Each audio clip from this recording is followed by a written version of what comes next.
Hey everybody, thanks for coming. Once again, we're not going to start yet. We're just waiting for a couple more people to sign in. But if you haven't signed in and you're coming to the general meeting, please do so in the corner there. We'll have a raffle ticket for you for the end of the meeting for a chance to win some headphones as well. And food should be around 6 o'clock, but we'll announce it in the meeting. Thank you.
Oh, testing 1 2.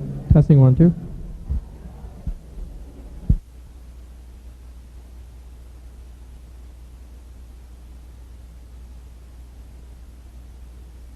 Hello? Ooh.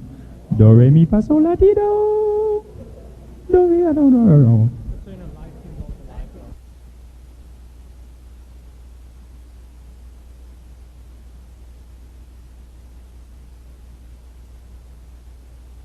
That's on.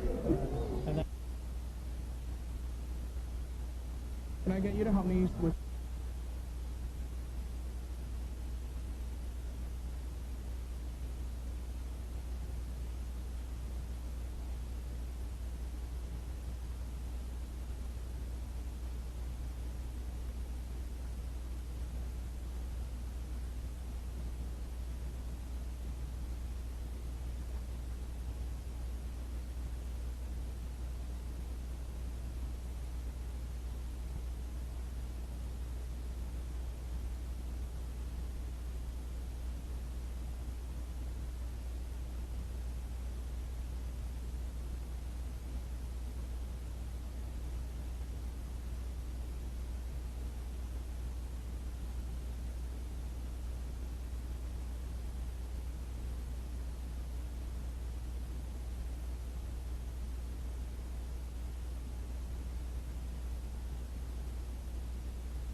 Hello, everybody. Just a quick reminder, if you are attending the meeting and you haven't signed in, please do so at the back corner there. And make sure you get a raffle ticket as well for a set of headphones at the end of the meeting.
And with the presence of quorum, I would like to call this general meeting to order at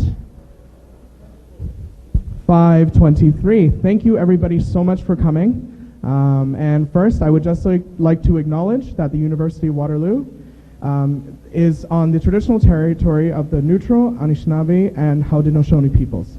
The University of Waterloo is situated on the Haldimand Tract, land promised to the Six Nations, which includes 6 miles on each side of the Grand River. And just like to make some opening remarks. First of all, thank you so much for coming. It is heartwarming to see everybody here and seeing everybody engaged. And I just wanted to show my appreciation. Thank you so much. And a couple of rules. So this meeting will be conducted with what's called Robert's Rules. And essentially, it's a list of rules that allows everybody to participate in the meeting fairly and equitably. But the problem is there's a ton of jargon. So for anybody who is unsure, we have counselors and directors in the room who will be able to help you if you have any questions at all. Counselors and directors, can you wave really high? Actually, just stand up, please. Yeah. So if you have any questions, don't be afraid to reach out to these people. Just go up to them and tap them on the shoulder, and they'll be able to help you with any question on how to suggest something or how to speak or anything like that. So just a quick aside on how to, some of the jargon that's involved. If I were to say, or somebody were to say that they are moving a motion, it essentially means that if I say that I'm moving a motion, I want to introduce an idea or a proposal to the assembly, and what's called a second is the person who supports it. So, for example, I move that we make Seneca do a jumping jack. And Thompson seconds it, and then after, anyway, and then everybody votes on it, and then if it passes, then he does a jumping jack, and then we vote. And so there are some motions or decisions that require a simple majority, so 50% of everybody here. But there are also motions that will require a two-thirds vote, and I'll do my best to make sure that I bring that up early, or somebody will, definitely. There are also special ways to ask what's going on. So for example, if I were to ask for a point of clarification or a point of information, that means that I basically want to know what's happening with the meeting, with what's on the screen, anything like that. If I were to ask for a point of order, so I would raise my hand, and once the speaker calls on you, you would say, I have a point of order, and that basically means I don't believe, or I want to check on whether the rules are being followed. If you think that the debate is getting a little bit circular, you can do what's called calling the question, which asks the assembly whether or not you want to vote immediately on the question. That particular motion requires 2/3 of everybody present to consent to a vote, and once that vote is carried, we don't debate, and we go straight into the debate on the main item of business. And finally, a point of privilege is something used to, for example, if you can't see the screen, or if the lights are too dim, or anything like that, point out a point of privilege, and you can ask me to help you with something. And as well, if I say a motion carries, it simply means it passes. Same thing for fails. Yeah, and we do also have 2 runners. So if you would like to speak, raise your hand, and I'll note you in the list of people that are to speak. And the illustrious Kurt McMillan, our Vice President of Operations and Finance, and Michael Boscheman, the incoming president, will be able to run the mics to you so that you're able to be heard. Okay, and 2 other things. We do have food, as promised, and it will come out about an hour into the meeting, but I'll make sure that everybody knows what's going on. And as well, if you stay to the end of the meeting, we're going to hold a raffle for some Bose headphones. And just as a reminder, you do need to be here in person to pick it up. Yeah, and that's about it. Let's move on to our second item.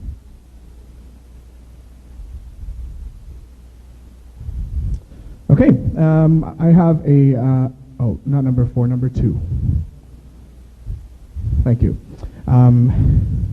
I have a agenda item to approve the agenda. Could I get a mover, Seneca, and a second, Alex? Is there any debate on approving the agenda at this time?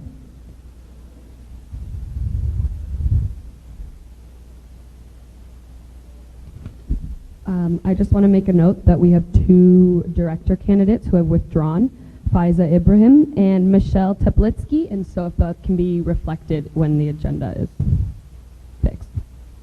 Absolutely, and I'll make sure that that note is included. Okay, are there any other questions or anything that members wish to speak on for approving the agenda? Okay, seeing none, then I'm going to bring it to a vote. All those in favor of approving the agenda as it stands? Okay. All those opposed? And all those in abstention? Okay, motion carries unanimously. Thank you.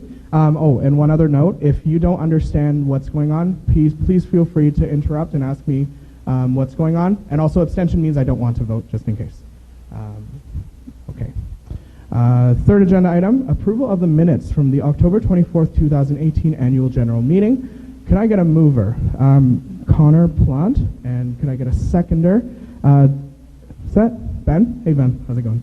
Okay, are there any comments, questions, or anything that members would like to be debated for the motion? Sorry, could I get your name?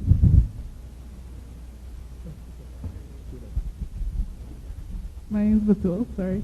I just wanted to mention that for the October, minutes, they didn't include anything discussed after we checked quorum, because after that we couldn't vote on anything. Just wanted to point that out because it wasn't mentioned in the agenda. Okay, so for those who couldn't hear, last meeting we lost quorum about 4 items in, and so subsequently none of the conversation and discussion afterwards was included. Okay, are there any other questions or anything like that that members would like to speak on? Okay, seeing none, I'm going to bring this to a vote. All those in favor of approving the minutes from the October 24th, 2018 annual general meeting? Thank you. All those in opposition? And all those abstaining? Would you like your abstentions noted? Would you like your abstention noted? Okay. Michael Boschman wishes to note his abstention. Anybody else want to note their vote at all? Okay, thank you. Number 4, just a point of information. It's a notice of appointment of the auditor by the Board of Directors. The current chair would like to speak to this. Hi, everyone. Just to kind of inform people, due to the failure of the last general meeting to maintain quorum, due to the failure of the last general meeting to maintain quorum, the Board of Directors, under the Corporations Act, since Feds is a corporation, reappointed or had to reappoint last year's auditor.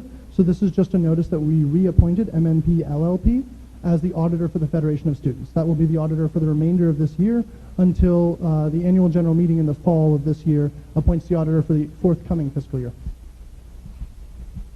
Thank you. Would anybody like to ask any questions of the chair? Okay, I don't see any. Oh, you had a question? Okay. Okay. I don't see any questions, so I will move on to the 5th agenda item. Number 5, increases to the Federation of Students fee, and there are three motions to this one. So the other thing I should also explain, sorry that I didn't explain, we've sort of boiled down what is within each of the motions to make it easier to understand, and that'll be up on that screen. Michael, could you also pull up the agenda as well? Okay, and then within the agenda, if you're looking at it on your phone or on your laptop, there are links to the main motion. So if you click that one,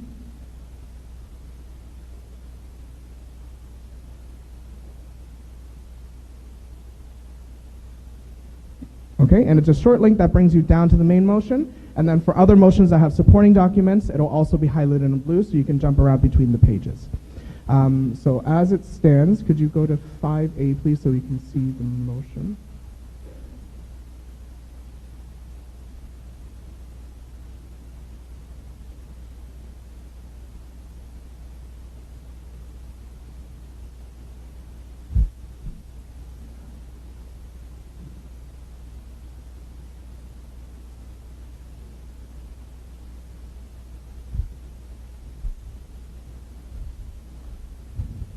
You good? Okay. Could you click the main motion so that I could read off of it? So that everybody sees. Okay, sounds good. So 5A. I'm just going to read out the full motion before I get a first and a second. Whereas the annual average increase of the Consumer Price Index was 2.3% for 2018, and whereas adjusting the Fed's fee to include this increase will allow Feds to continue to strive to offer its services at an exceptional level, therefore be it resolved that the Assembly ratifies an increase in the Federation of Students fee by CPI of 2.3%. Could I get a mover for this item? Rebecca, and could I get a second? Bilal. Thank you. Would the mover and the seconder like to speak to the item? Do you want to speak? Okay. And then Kurt will give you the mic. So these fee increases for people who are new here, these are pretty standard. These are just to like keep offering the baseline of services that we've always been doing. And yes, they're like, CPI stands for inflation, so it's just an increase to match inflation. Thank you. Are there any questions, comments, or anything like that that members wish to raise? I have, sorry, could I get your name? Jillian? Okay, Jillian, then Seneca. So I have a point of clarification. Just wondering, for first, I'm not sure, is the current fee, like student fee, $50 per student? And also, does the student fee apply to just the Fed services, or is it going to both the Fed services and the clubs?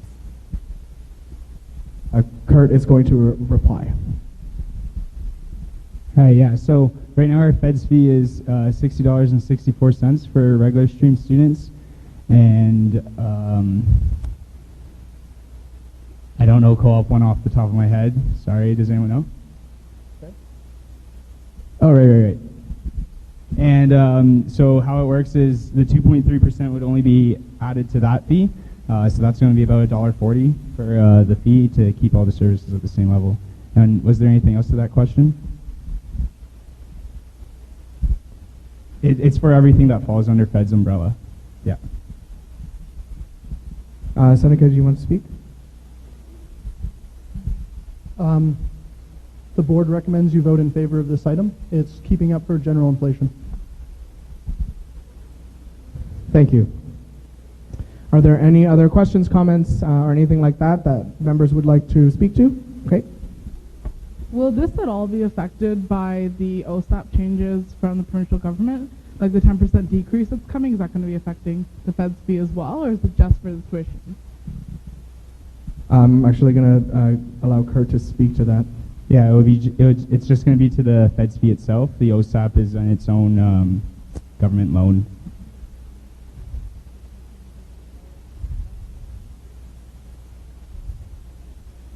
No, it won't. Okay, thank you. Are there any other questions, comments, or concerns to this motion? Seeing none, I'm going to bring this motion to a vote. Does anybody wish for me to read off the main motion one more time? Okay, I don't see any. All those in favor of the current motion?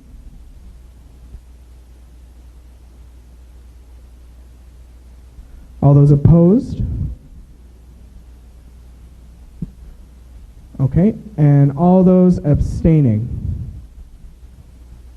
Would anybody like their votes noted? Okay, I don't see any. Motion carries. Thank you, everybody. Now we are moving on to 5B, increase to the Federation of Students fee to cover staff salary. Sorry, did I? Okay, that's okay. Okay, thank you. And just so everybody knows, in case you're unfamiliar with some of Robert's rules, whereas statements present the spirit or the idea behind the recommendation, and then the be it resolved are the part that needs to be followed. So that's 5B. I'm going to read out the entire motion. Whereas full-time staff working at the Federation of Students follows staff increase guidelines as set by the University of Waterloo. Whereas increases in full-time staff salary over the past several years was greater than increases due to the Consumer Price Index of Canada, causing a gap in Fed's fee distribution. And whereas by adopting an increase of 0.3%, which equates to about 24 cents, that increase would allow the Federation of Students to continue to strive to meet exceptional standards of service. Therefore, be it resolved that the Assembly ratifies an increase in the Federation of Students fee of 24 cents to cover the difference between CPI increases and increased salary costs. Mike, would you mind pulling up the slideshow just so people get an idea of sort of the boiled down version? Okay, cool. Could I get a mover for this item? John, and seconder I'll take Seneca. Would either of you like to speak on the motion? Seneca? In recent years, the Federation of Students has seen a decline in the same level of service provision because we have to cut other aspects of the budget in order to continue to meet the contractual requirements we have for staff salary increases. The Federation of Students doesn't set staff salary levels. That is set by the university, or staff salary increases rather. That's set by the University of Waterloo's Memorandum of Understanding with the Staff Association. So those are going to go up no matter what. The only way we can accommodate them is by increasing the fee. The board again recommends that we adopt this motion. Thank you. Are there any questions, comments, or concerns on this motion? Okay, seeing none, I'm going to bring this motion to a vote. All those in favor of the current motion? Thank you. All of those against?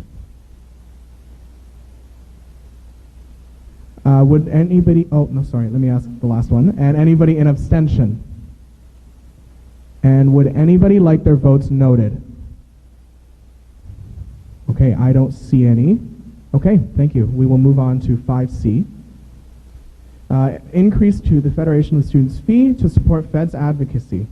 Whereas funding for advocacy under the VP education portfolio in real dollars has decreased in recent years, whereas expanded resources will allow for greater student advocacy on areas of interest to the student body, therefore, be it resolved that the Assembly ratifies a Federation of Students fee increase of 62 cents per assessment beginning September 2019 to support increased funding for part-time salaries, travel for federal advocacy, professional development, and funding for increased stakeholder engagement, including VP education town halls. And be it further resolved that the Assembly ratifies a Federation of Students fee increase of 17 cents per assessment beginning September 2020 to support special projects related to federal advocacy, promotional items related to advocacy, and further increase to part-time pay and professional development.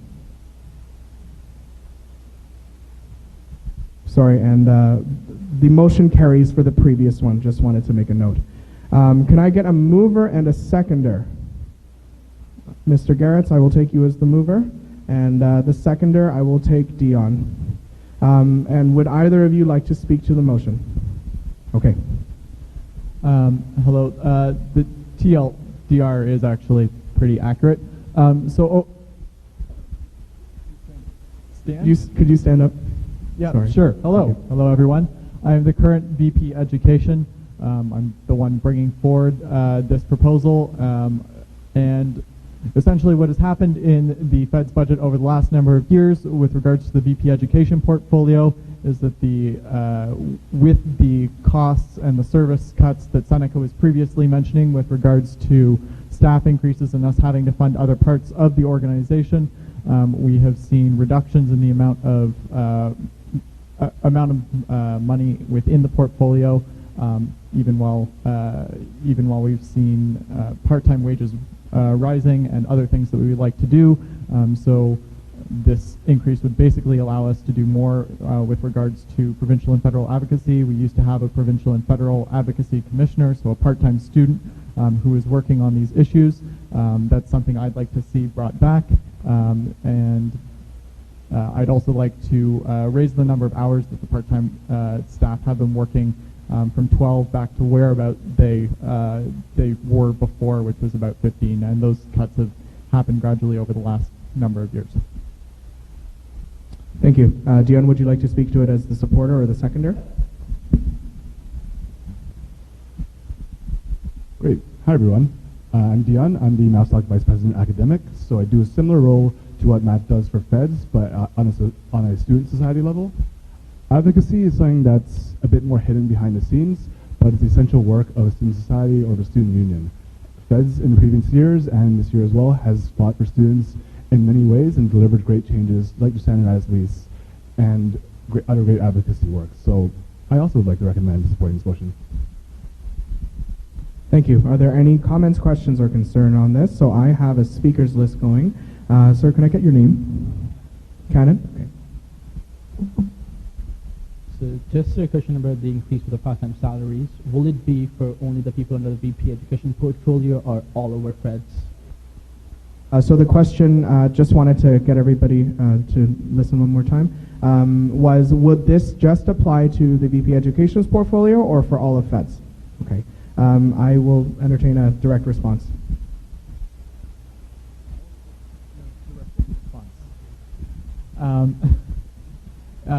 Good question.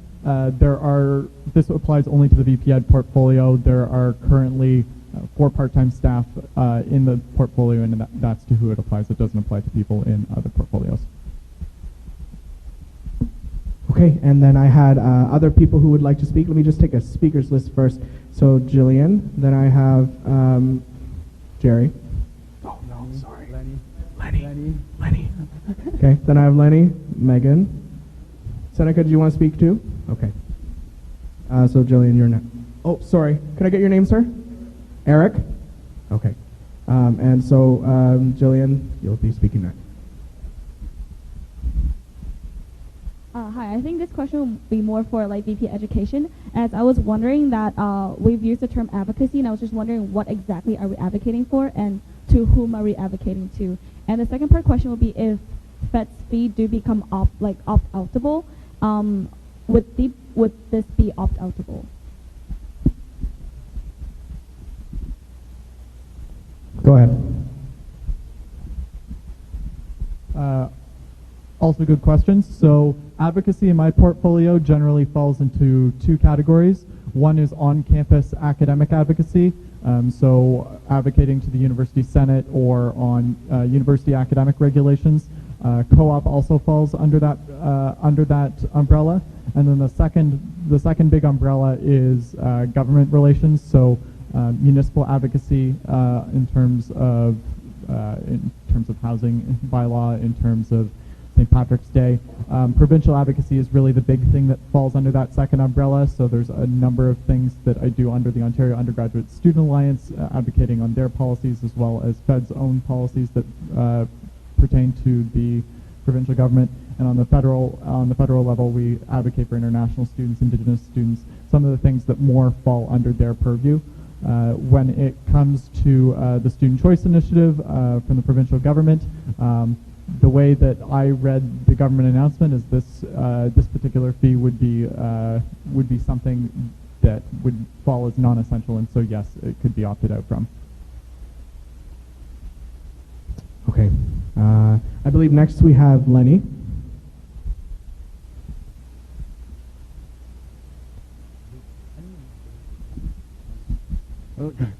Hi. So just to clarify, since this is adding almost 80 cents to every student's fees, are these changes related to CPI, or are these on top of the CPI changes?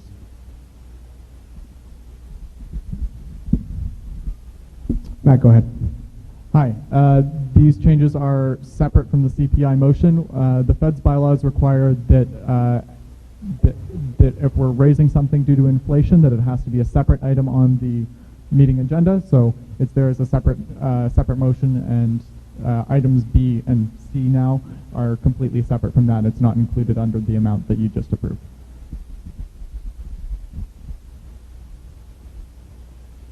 Thank you. I have Megan next. What is the reason that we're approving this year's increase as well as an increase for September of 2020 at the same time? Would it not be better practice to approve the 2020 increase at a future GM? Matt.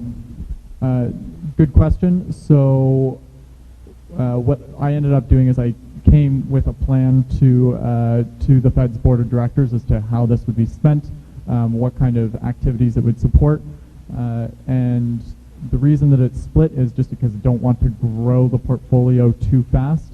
The reason I included both was mostly because I tried to take a holistic view of the department and what needed to increase.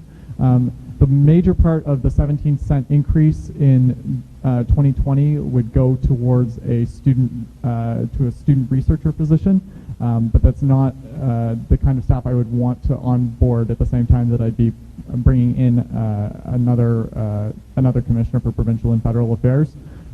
If the assembly wants, just so people are aware of what your options are, you can split the motion and vote differently on one or the other. But the reason I put it in there is because I think it supports, a strong department that has research components as well as direct advocacy components. And I tried to make a plan that accounted for both. Okay, thank you. I have Seneca next. Similar to what Matt said, the department has seen a decrease in the real dollar value over the years because we have to compensate for other expenses elsewhere, and typically the advocacy portfolios where those cuts come from. Once again, the board of directors recommends the adoption of this motion. Thank you. And I have Eric. Okay, sounds good. His question was already answered. And finally, I have Cannon. Could I get here? I'll come up. Just a follow-up question regarding the part-time wage increases. So is it because of the so just a follow-up question regarding the part-time salary increase. Is it because we're increasing the wage per hour, or is it because we're increasing the number of hours they're working? Go ahead. Oh, you don't have a mic. I'll come by. Great question. The hourly rate is currently $15 and it's remaining at $15. It's an increase in the number of hours worked and the addition of a new position, or rather the revival of an old position. Okay, thank you.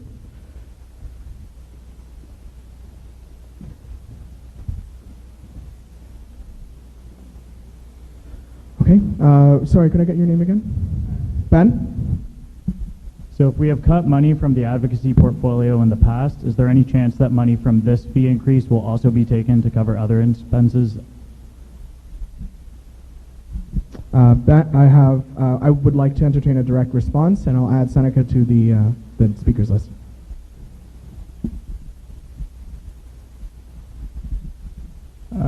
Good question. So I would say that off the bat, no, not at least not during the first year. Feds Council has the ability to determine where money is spent, and so ultimately it's their decision. But I tend to see Feds Council taking into account the general meeting's intent rather strongly. Seneca, go ahead. Sorry, just to speak to that a little bit as well. Students' Council and the Board of Directors accepted the report of the Budget and Appropriations Committee this year, which noted specifically the decline in real dollars of the Vice President Education's portfolio and advocacy generally. Part of that, one of the recommendations issued in that report that was accepted was to increase funding over time for that. So it would be in contravention of that report. We'd have to overturn our previous decision in the future increase funding in order to reduce funding going forward. So I don't see that happening. Thank you. And Kurt, I understand you wanted to speak as well? No? Okay, sounds good. Are there any other questions, comments, or anything like that? Lenny? I totally support the first be it resolved clause to add additional funding for VP Ed's portfolio. However, the second clause about adding money for September 2020, that's in 1.5 years from now today. So maybe it is better that we add those changes not today, but in March 2020 as we get closer to the date. And can I move to split the motions? Okay, we have a motion to split the question. Okay, and Katie will second. And that essentially means that the first part and the second part will be considered separately.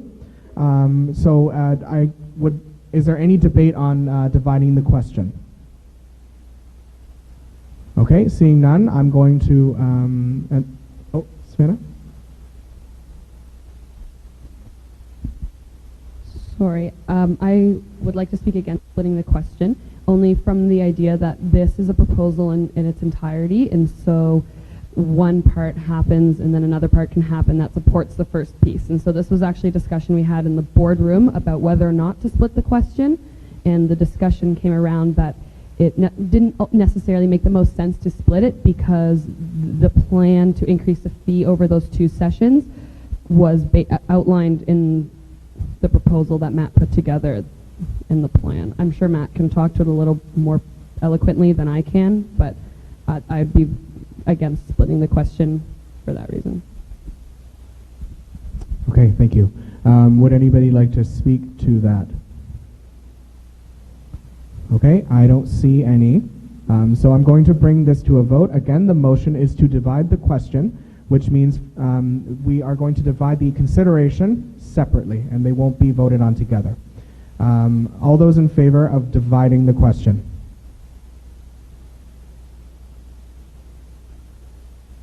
Okay, I think we'll need to count. 1 second.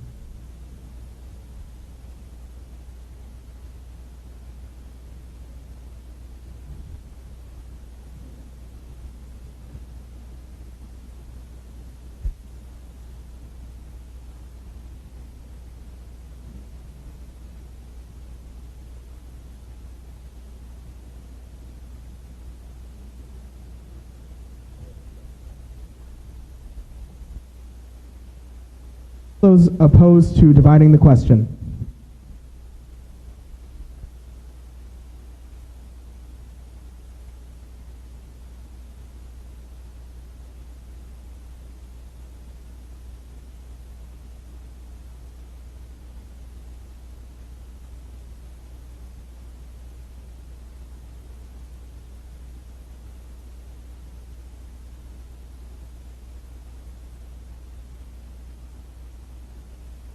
And all those in abstention?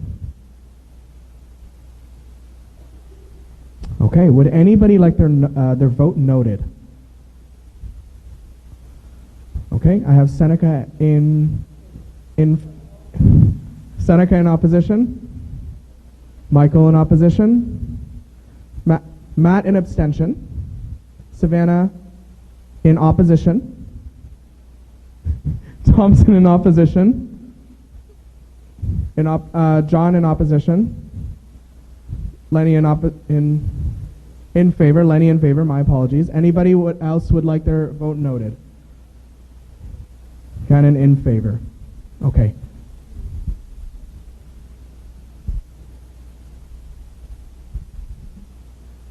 Okay, the motion fails, so the motion will be kept together.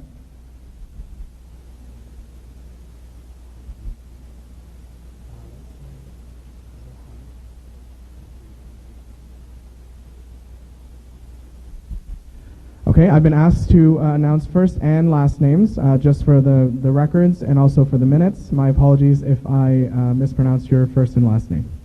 But the motion fails. So we are back on the main motion, which is approval of this as a package. Is there any more discussion, debate, or anything like that? Okay, I don't see any, so I'm going to bring this to a vote. All those in favor of the current motion?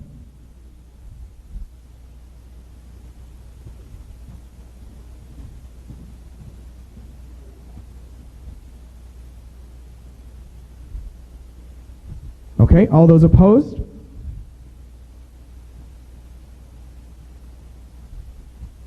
And all those in abstention? Thank you. Would anybody like their vote noted? Okay, I don't see any. Motion, Seneca Velling in favor. Michael Boschman in favor. Okay, thank you. Motion carries.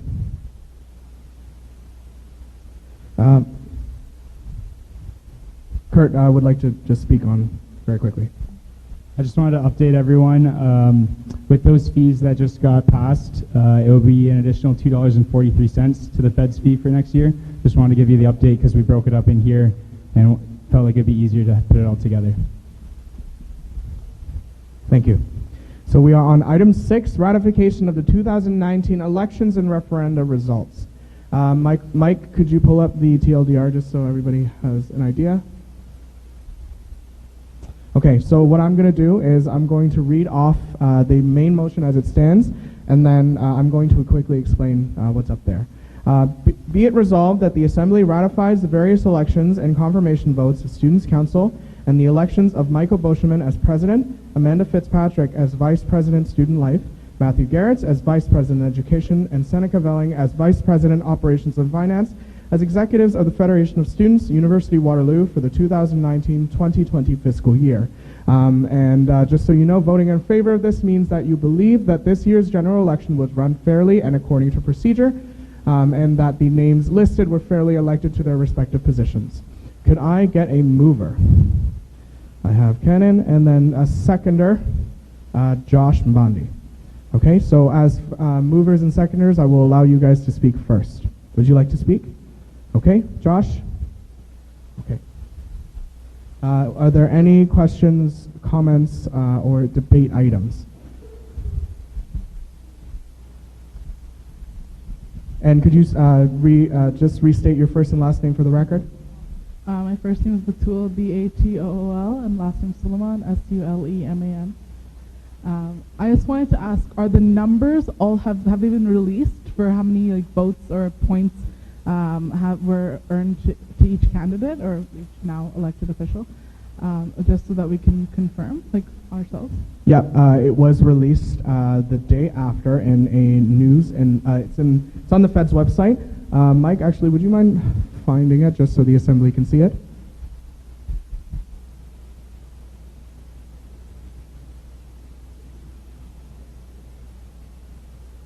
While we're finding that, I can answer another. Is there anybody else that would like to speak?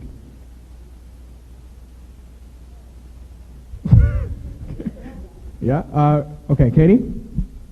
My name is Katie Arnold, and I am the Engineering Society President, and I regretfully feel that I must speak against this. So addressing the election issues this term, first, due to technical issues, on-term engineering students couldn't vote in the referenda, and while this issue was resolved, no communication was given to engineering students who may not have noticed that they missed these ballots. Second, due to the data set employed by the Federation of Students, students who were not fees arranged or dealing with certain failure criteria were not able to vote in the online platform. And this appeared to be shrugged off by the Federation of Students, where the solution was just vote in person at the polling stations, which was not helped by the snow day that occurred during the voting period, nor did this help any of the co-op students who could not travel to Waterloo. The purpose of ratifying the result of an election is to confirm that it was run fairly and according to procedure, and I cannot in good faith say that I believe that. Okay, I'm actually going to, actually, Josh, you go ahead.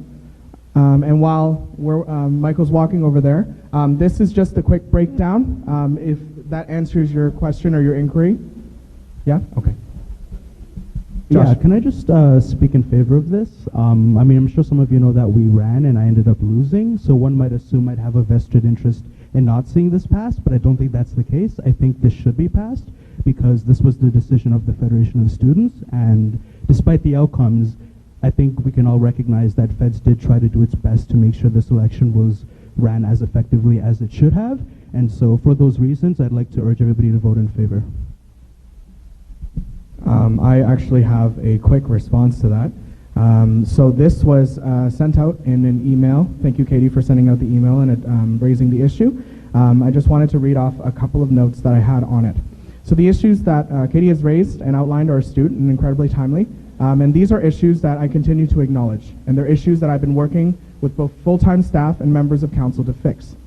And according to your first concern, as noted, this was very quickly brought up, the question of engineering students not able to vote on the referenda.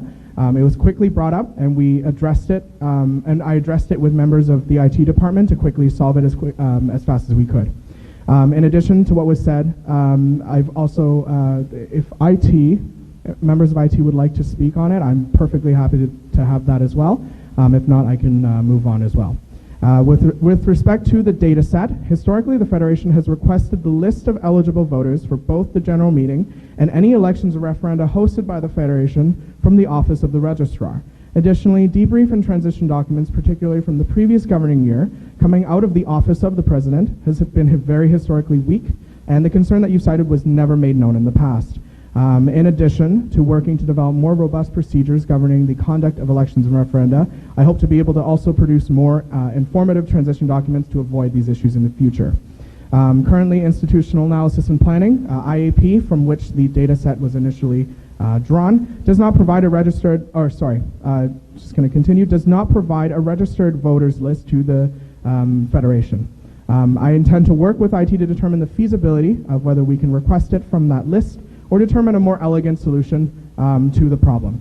In the case that it is not, I also intend to work with IT to ensure that the set of registered voters include not only those who are fees arranged in the past academic term, but also in the present academic term, but also those who are fees arranged in the previous term. And that's to ensure that we are in compliance with the bylaws.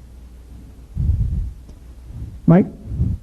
Sorry, before that, I'd like to take a voters list. Mike, I see Bilal. Did you want to speak as well? Okay. Jerry? Anybody else? Megan? Anybody else would like to speak? Okay. Mike, go ahead. Point of information. Richard, do you know how many people formally complained they couldn't vote? I believe it was in the single digits to my email, but I understand that there were more. Katie, did you want to explain? No? Okay. Sounds good. Bilal. Bilal, could you state your name first and last for the record? All right, so I am Bilal Akhtar, counselor for math students. One thing that I would like to point out is that this motion is for the ratification of exec, council, and senator elections. So the concern that has been brought up by Katie seems to be concerning referendum results, not exec or council ones, and I believe engineering students, as I am an engineering student myself, both in math and engineering, I was able to not vote in the referendum for the first hour and a half, and that was early in the morning. from 10 to 11:30, and like we were all right here discussing it with other candidates, and it seems like IT was really like running around trying to fix it as soon as possible, and it seems like in the very first hours of the election, they were able to like fix it relatively quickly enough. As chair of a referendum committee, I was not happy to see that half of my faculties were not able to vote. But I think by and large, the election was fair enough, and I can support definitely this motion and even the referendum ones that are succeeding this motion, because most people who wanted to vote were able to vote. I also understand that IT would like a direct response, if that's okay with the assembly. Okay. Hey guys, my name is Pratik Patel. I'm the current IT manager. Just so point of information about the system in itself, the system was developed in-house years ago. The intent of the system was just to run the federal students elections. We have incorporated every single societies, and we run multiple elections. And from January 1st to right now, we have 18 elections that we run for societies. The issue that arises for the first hour, as engineering we get a list from registrars for all students. There are currently fees arranged or who they consider full-time students for the last year. With engineering, we get a list from the Engineering Society explicitly provided to make sure these are the list of people can vote. That was an oversight on our part, as we were running about 10 to 12 different elections. We were, because the system was built as one voters list and we had to overwrite every single list for multiple elections, there was 4,000 engineers who we did not allow to vote in the first hour and a half because we had to overwrite that list. We fixed it at 11:30 as we determined that was the issue in the morning.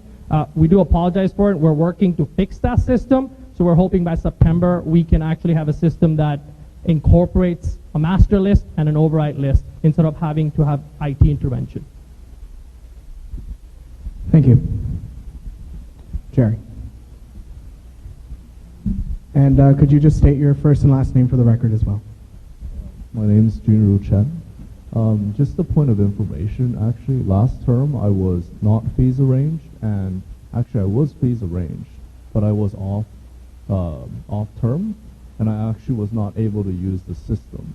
So this is a problem that's actually been around for longer than this term. I'd like to just kind of point that out so that in the future we don't have the same issue again for off-term students. I believe that the voting results, I'll be abstaining for this vote because I'm not sure as to whether the voting platforms were affected, but I believe that they were mainly fair. I have other people speaking, but I do recognize that I will put you on the speakers list. Megan, would you like to speak? Richard, in your response to Katie, you listed a number of things that you intend to do in the future. Can you speak to what you've already done to remedy this issue? Or, given that your term is almost over, will you be transitioning those actionable items to Michael? Thank you for the question. So as soon as those items were brought to my attention, I very quickly spoke with IT in all instances to figure out exactly what the problem was so that we would be able to come up with a solution. And so they are things that I intend to incorporate in terms of internal procedures and guidelines so that we don't have this happen in the future. And with the month and a couple weeks left, I do intend to try as much as I possibly can to finish them up for you. But in the case that it doesn't happen, I'll make sure to transition the future president to make sure that it is implemented for next year.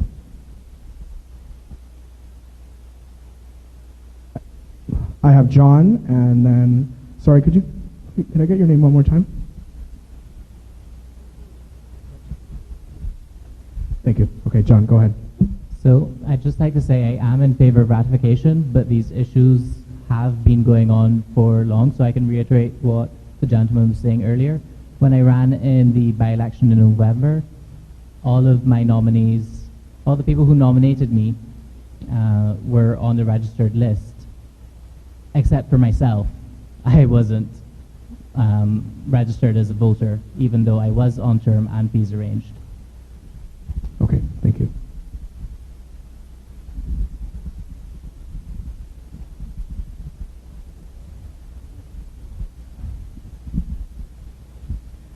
I just wanted to clarify that the Engineering Society president brought up the point of the referendums having the issue on the voting for the hour and a half. Like you can, like engineering students can vote, but this is ratifying, if I'm not mistaken, the exact positions which were not affected by the same issue. If I'm correct on that. And I also want to point out that when you just looked at the numbers, it was like less than 20% turnout. So if we do the vote again, like if we don't ratify and do the vote again, I'm sure it's going to be even less turnout, so even less representation, even less people getting a say. Like because people obviously, not everyone wants to vote again and again. So I just wanted to bring up that point. I have a direct response. Thank you. So the issues that affected engineering students did include the referendum, but were not limited to the referendum. For example, I know like 4 people off the top of my head that I don't want to like directly identify as having financial issues that were not able to vote, who should have been able to vote. They just happen to be engineering students whom I represent, but they're not solely, this problem isn't limited to engineering students. My comments do not reflect my opinion on the results of any of this election, but solely on the fact that every member of the Federation should be able to vote in the Federation elections. And the last point you made about the voter turnout in a second election, I do believe that in the case of this not being approved, that this vote would then go to council. It wouldn't be another general election. It would be a decision that is then held at council. Thank you. Elizabeth, did you want to speak? I saw your hand up. Okay.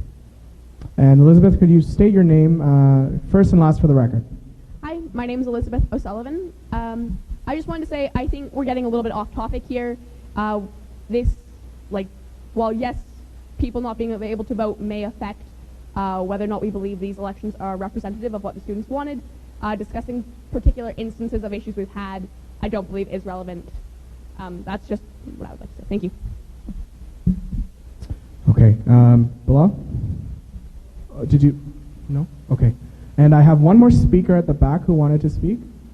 Could you state your first and last name for the record? Kristen Budenhoff. I'd like to call the question.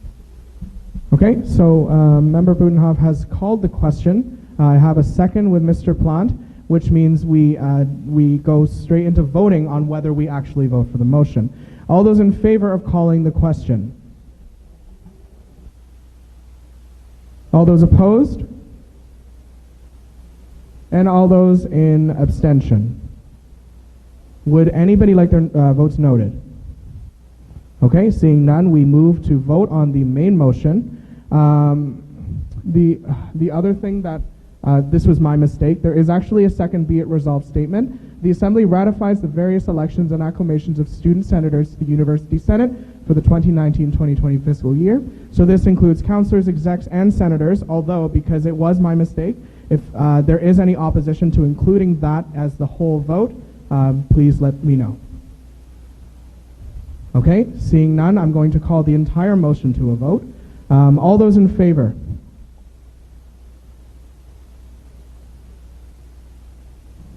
All those opposed? Katie Arnold would like her opposition noted, and I'll call the rest of the notes as soon, after the abstention. All those in abstention? Okay, motion carries. Would anybody like their votes noted? Okay, I'm going to go left to right. Michael Boschman?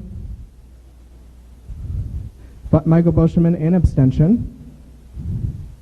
Rachel in abstention. Seneca Velling in abstention. Megan Town in abstention. Nope. Anybody wish to note their vote? Dion?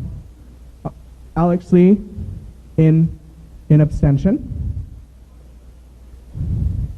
Thompson Tran in abstention. Thank you. Thank you, Savannah. Anybody else wish to note their vote? Oh, sorry. Jerry. In abstention. Okay, perfect. Josh Mondi in favor.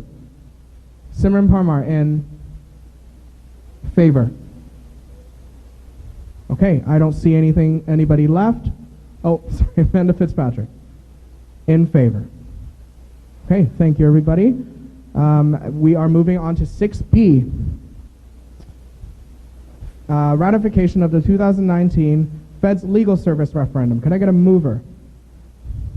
Seneca Velling. Could I get a seconder? Michael Boschman. Would the mover and the seconder like to speak first? So I believe we've addressed the referendum concerns ad nauseum at this point, but I will say that the legal service will do a lot of good for a lot of students, and I'd encourage the Assembly to ratify it. Thank you. Michael? Seneca is eloquent. We have that noted in the record. Okay. I will take a speaker's list. I have Bilal. Okay, Bilal, go ahead. Okay, so Seneca was very eloquent as well. However, as chair of the of the Yes Campaign for Legal Service, I would like to note, I would like to thank anyone who helped bring the legal service to this point, as well as the student body for supporting this. This would be a great initiative, and it would really serve to empower UW students who have unfortunately faced a lot of legal troubles, whether it be with employers or with housing disputes or whatever. So I would like to, I will personally abstain from this as chair of that campaign. However, this vote seemed to be it speaks for itself. Seneca was very eloquent. Thank you. And Joel would like to speak.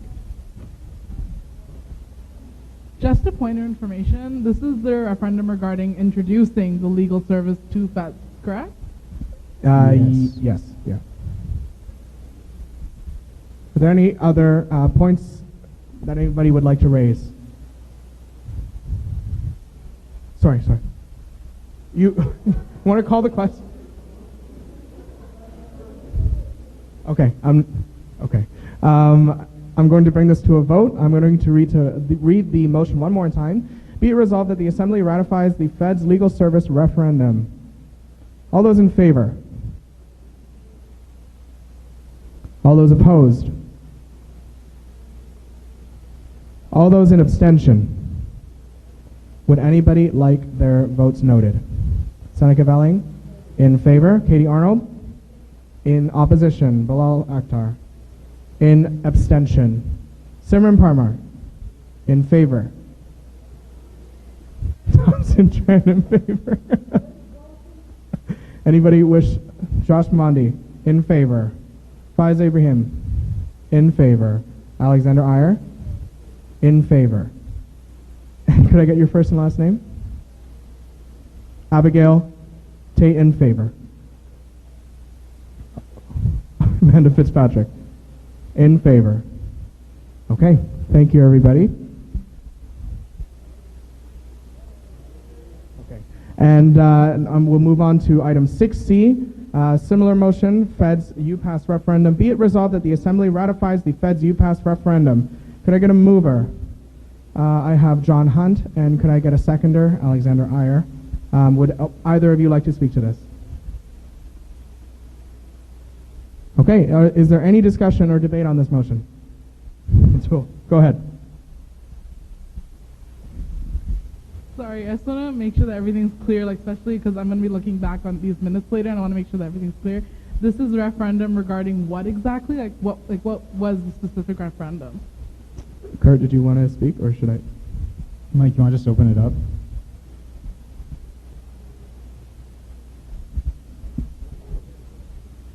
We're going to bring up the referendum. While we're doing that, is there anybody that wishes to speak? Okay, I don't see anybody. I actually don't have a favorite color because colors are great, and all colors are great.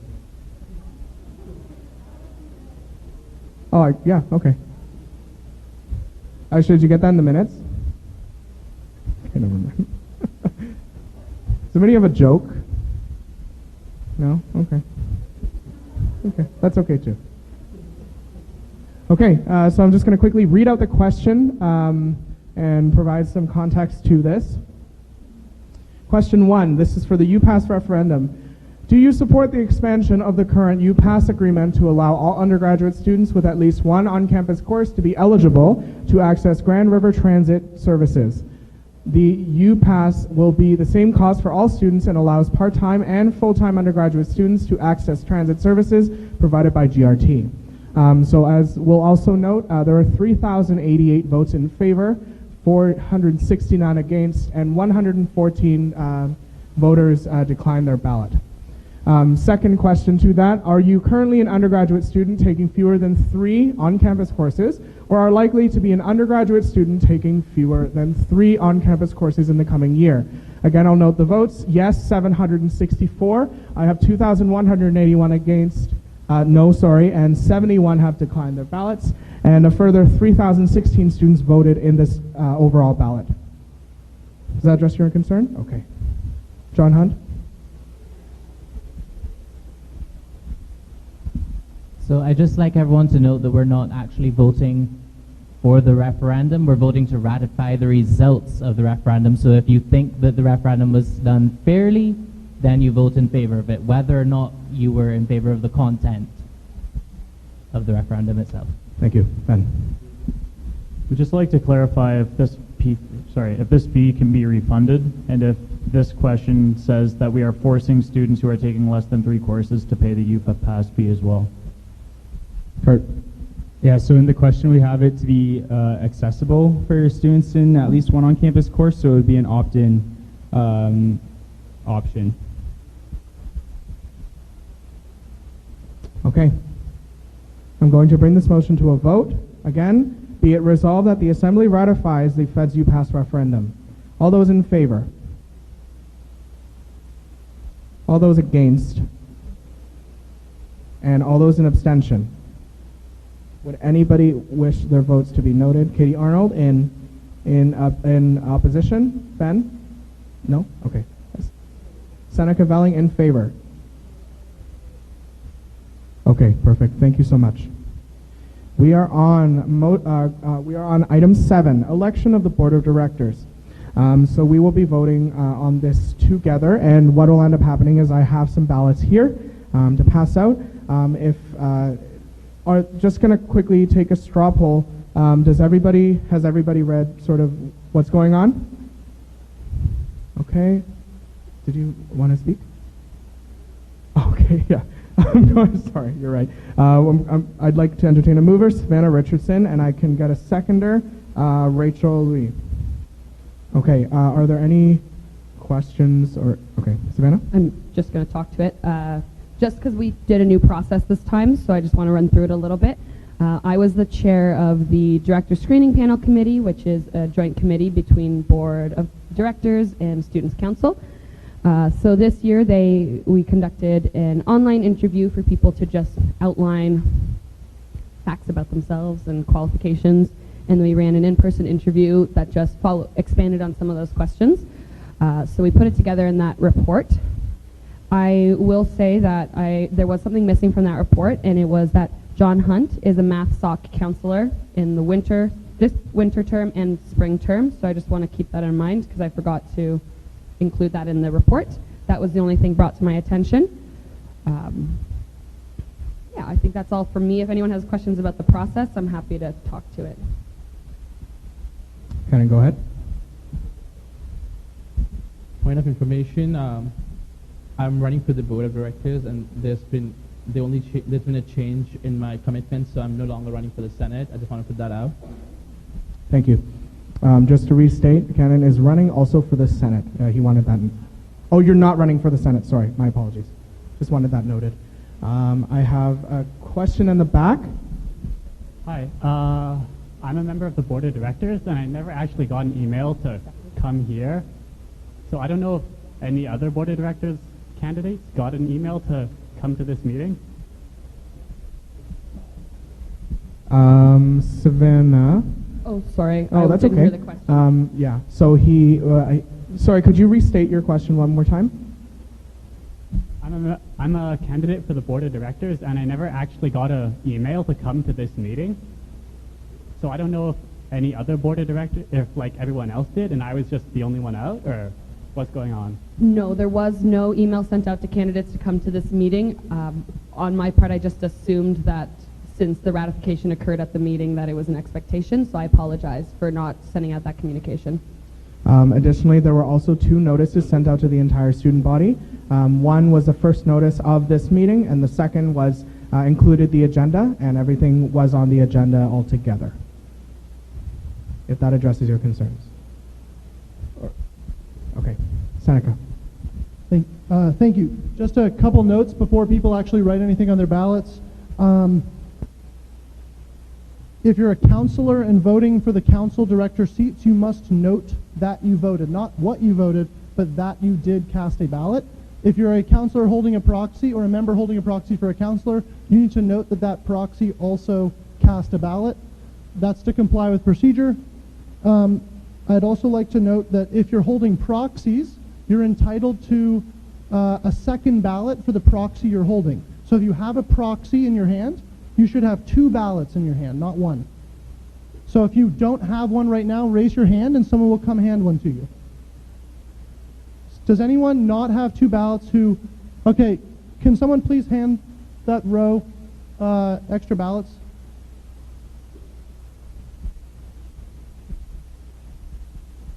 If anybody would still like a ballot, could you keep your hands raised, please, so that the distributors know?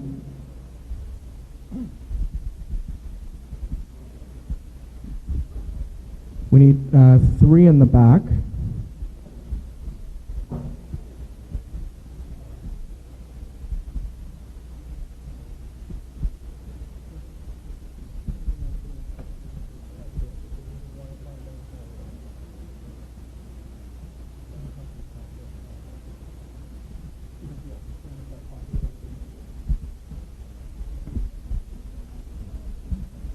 Can someone please bring ballots to the people in the back with their hands up? Whoever's running the ballots. Thank you very much. Sorry? No. Sorry, just to clarify, incoming counselors do not need to declare that they voted. Current counselors need to declare that they voted. And to clarify why that is, the act was amended last year such that, or 2 years ago I guess now, such that members of the board of directors coming from a class of directors, so like counselors, must be elected by that class of directors. So if you're a current counselor, you will be filling out both the at-large section of the ballot and the council director part of the ballot. If you're a at-large student, you will be filling out the at-large section of the ballot. And just to clarify for the record, because it needs to be stated in the minutes, so whoever's taking the minutes, Aisha, all the candidates have been confirmed to be above the age of 18, as the Act requires, not found to be mentally incapable, and not bankrupt, and they are all members of the student union. Sorry, the corporation. Ben? You want to withdraw? Just so I'm going to get feedback. Just to explain a little bit, just to clarify a little bit, the Act refers to the Corporations Act, which is the law that governs who we are as a corporation. And just to clarify, if you are a current counselor, please do fill out the counselor directors at the bottom. And for those who are not counselors, please leave that blank.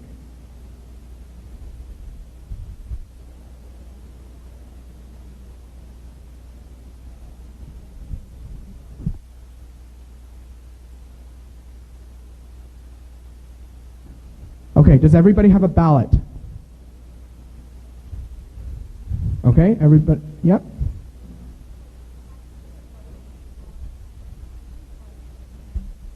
So my name is Jillian Shaw, and I was wondering, is there like a voting session like last week that happened that's for the Senate, or is this the only voting session that's available?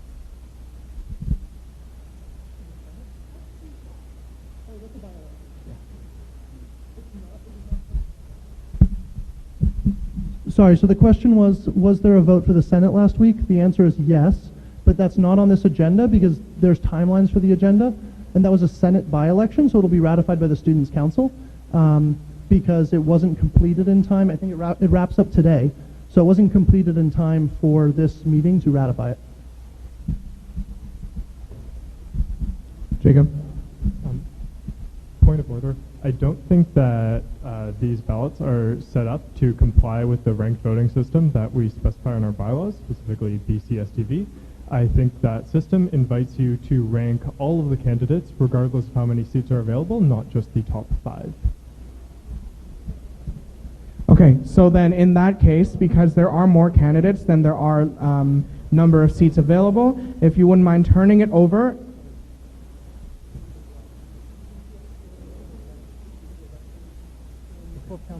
PCSTV only applies to the elections of executives and councilors. It is just ranked ballots of your 5 top preferential choices in this ballot. Please only rank 5 candidates. Thank you. Savannah. We had a request from a member here if all director candidates could come on stage, please, both including at-large and councillor directors. We'll have at-large directors on the left side and councillor directors on the right side. Thank you. Oh yeah, can you stand in this order? Please and thank you.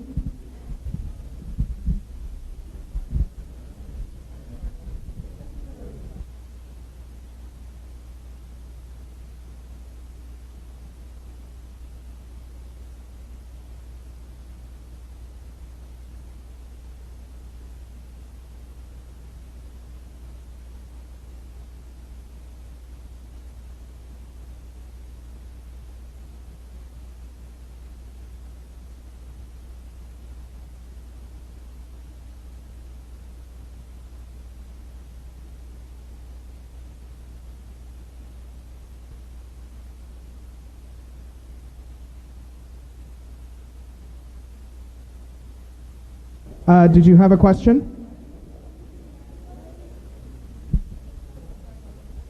Okay. So I have a member that requested that each of the candidates introduce themselves. So what I'm going... Sorry.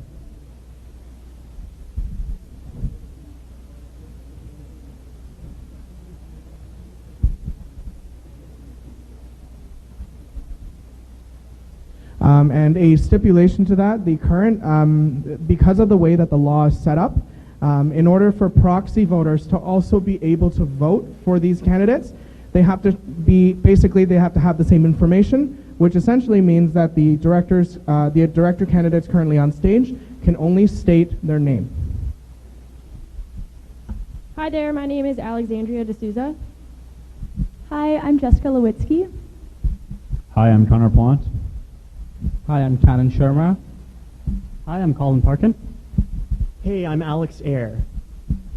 Hi, everybody. I'm Benjamin Easton. Hello, my name is Derek Brokoven. Hi, my name is Stephanie John. Hi, my name's Simran Parmar.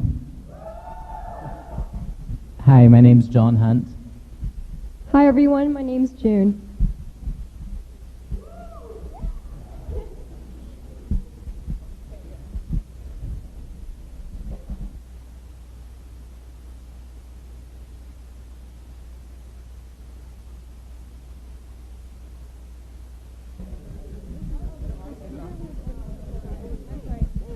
Hi, my name is Megan Town. And I have a question. Sorry, 1 second. Could we get a mic? Who has the mics? Okay, you know what? I'll go.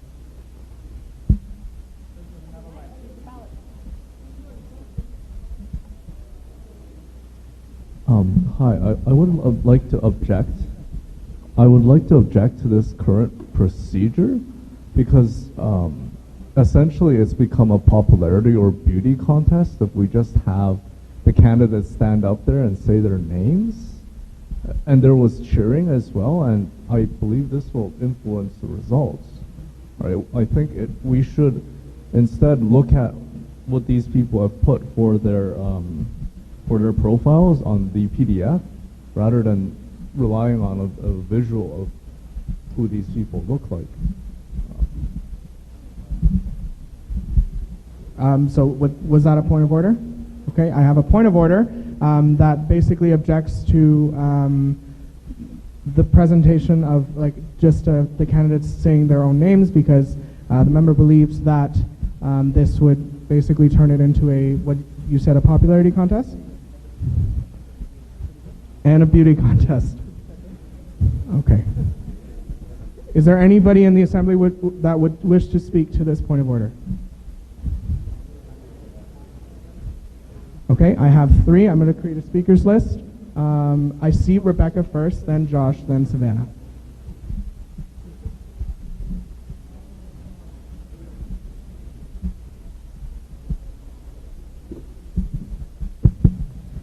Just to speak to that point a little bit more, like against that point. Sorry.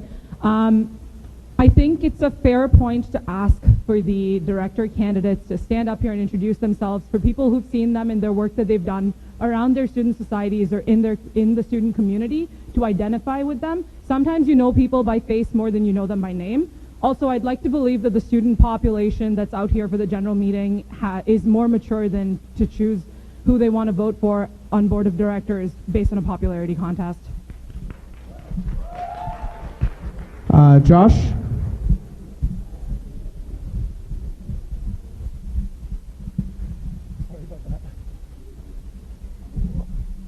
Yeah, just to add to that, we all had access to the agenda for a decent amount of time now, and that included the information on the director's applicants.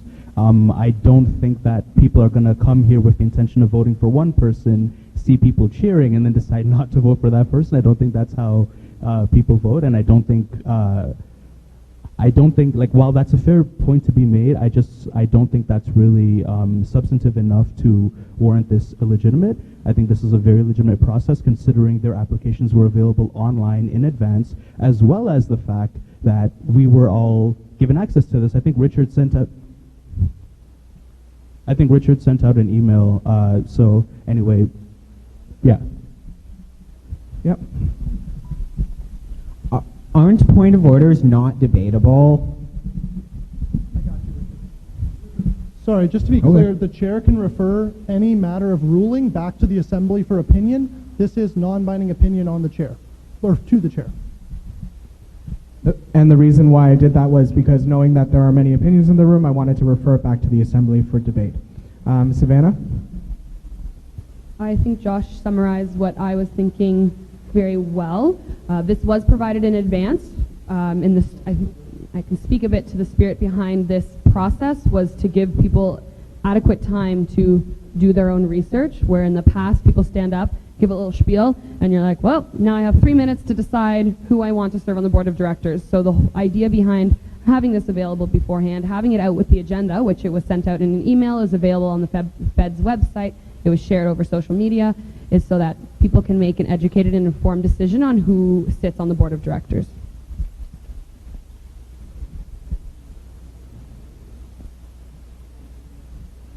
I would like to make a ruling on this first.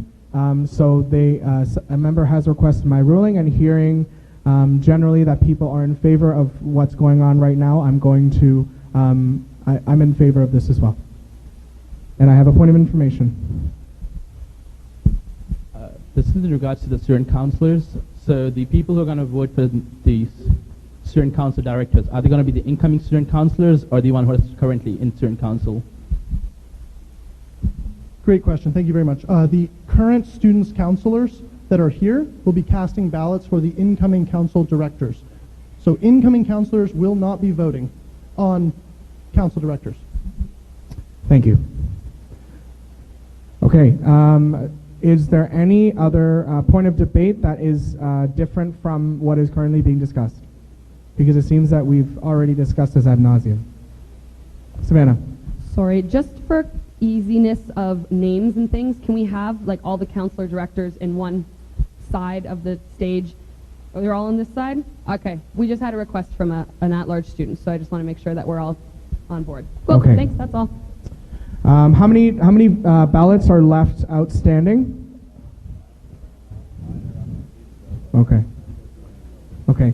If it's amenable to the assembly, I would like I would like the candidates to be able to vote. Please, you guys can go back to your seats unless somebody objects.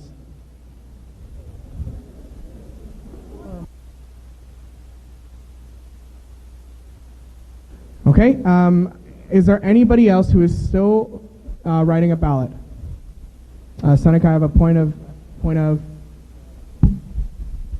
I have a point of order that the chair proceed with the agenda, or amend the agenda as an assumed motion and proceed with the agenda until the ballots are cast, on which point we return to this order to ratify the results.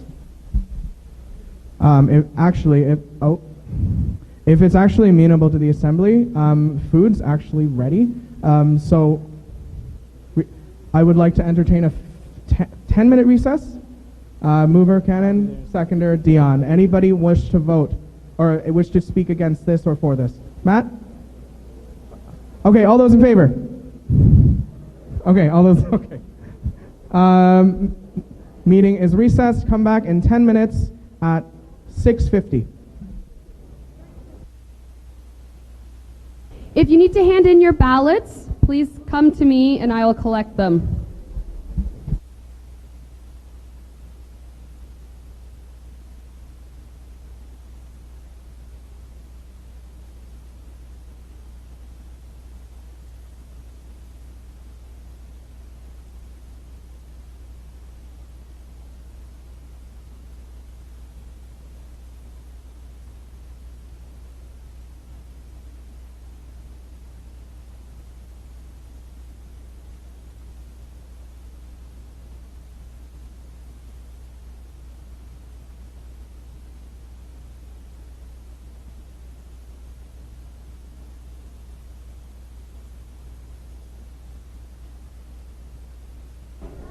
Just a quick reminder, guys, excuse me, quick reminder to counselors. If you voted for council directors, please come after you get food if you're already in line. Just indicate for the minutes that you did cast a ballot.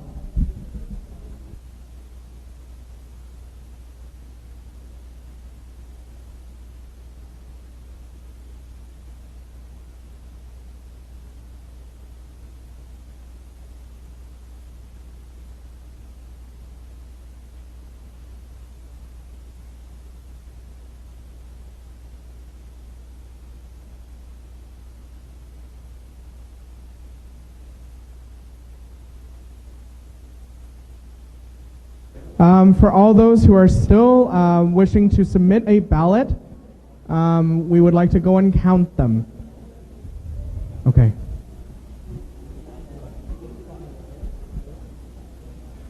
If you would like to submit your ballots, please submit them here at the front of the stage.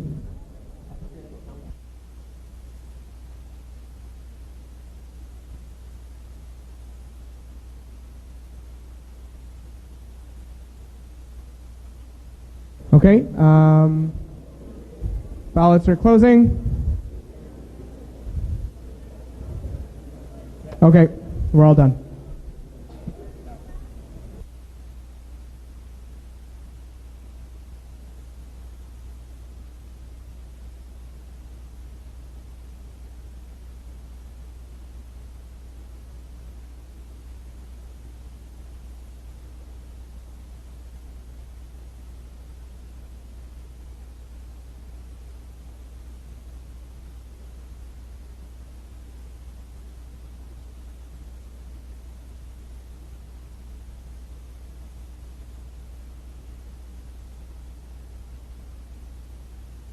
Elected from among that class. I sure will.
Also, just wanted to announce the plates are compostable, and there's a bin that's going to the compost right beside the end table. So when you're all done, please bring the compost into the bin there. Thank you.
No. I hate you. I will stab.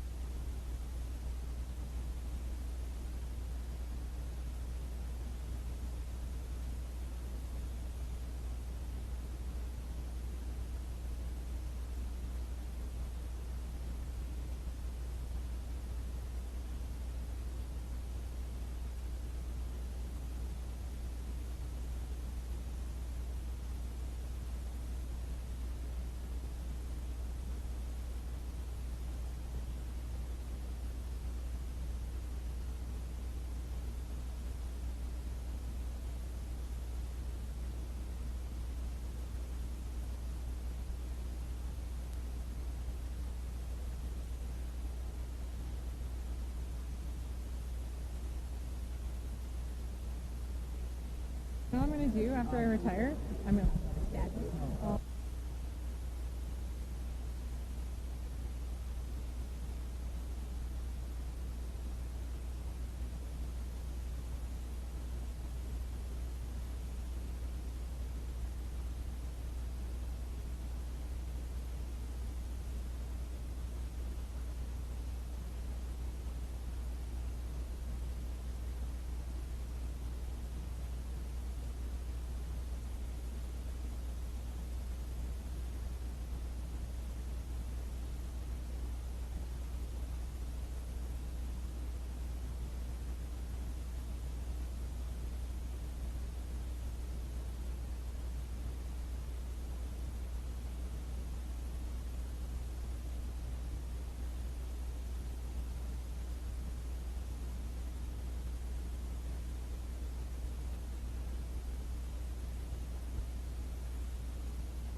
Hello.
channel.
Hello, everybody. I'm not calling the meeting back yet, but I just wanted to remind everybody that there is still more meeting. We'll try and get through it as fast as we possibly can after the food. And just also as a reminder, if you would like to, for a chance to win some headphones, you do have to be here at the end of the meeting to pick it up in person. Yeah. How's the food? Thumbs up, thumbs down. Good. I have one. I'll talk to you after. I'm sorry. I'm sorry.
This is a 3-minute warning.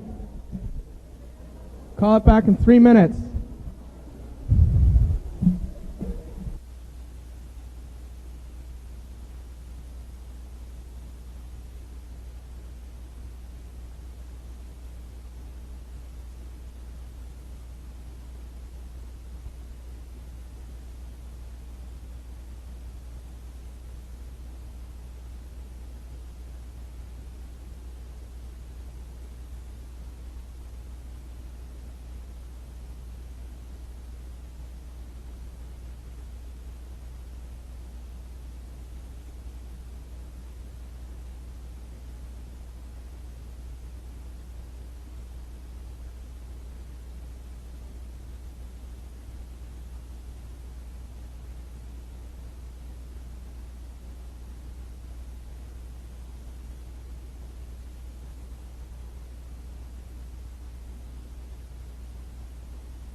All right, everybody, I would like to call the meeting back to order. So if you would all like to re-enter your seats, please.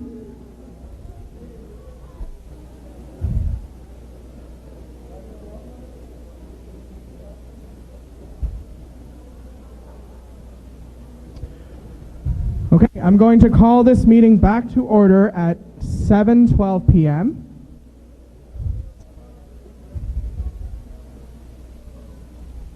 And we also do have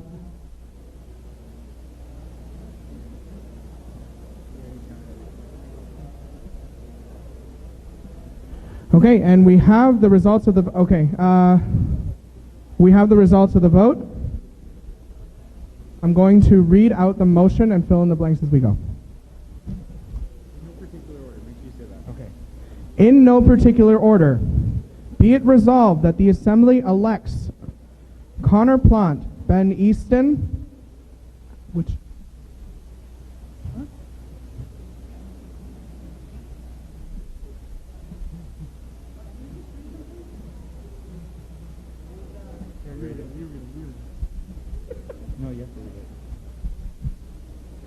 Connor Plant, Benjamin Easton, Alex D'Souza, and Alex Iyer, and Simran Parmar to the at-large seats for the Federation of Students, University Waterloo Board of Directors for 2019-2020 fiscal year.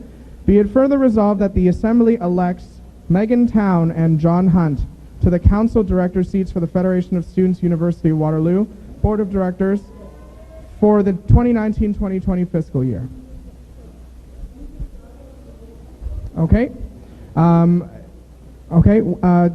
Member Velling moves to ratify the results, and seconded by Michael Boschman. Any debate on this? Okay, seeing none, I'm going to call this vote. Wait, hold on 1 second.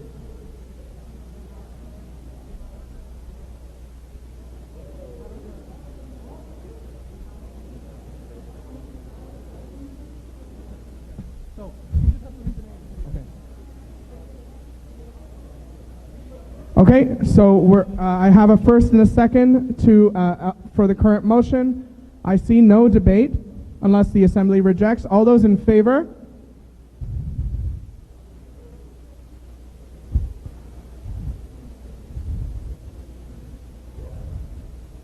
All those opposed? And all those in abstention? Okay, anybody wishing to note their vote? I have John Hunt.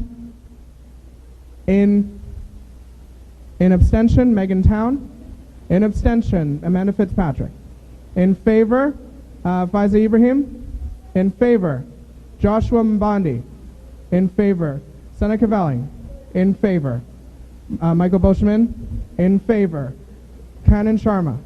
In favor, Connor Plant. In abstention. Any other votes wishing to be noted? Sorry, what's your name? What's your last name, sorry? Derek? Derek Broekhoven, in favor. Okay, thank you. We're going to move on to item 8, ratification of bylaw amendments. First, we will have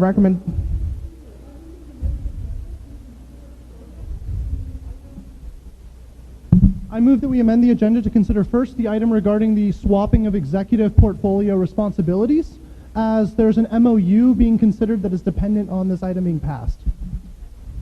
I will hold off because I do realize that we do need a motion to destroy the ballots to maintain secrecy. Seneca Velling and Katie Arnold as the second. Is there destroying the ballots? Okay, all in favor?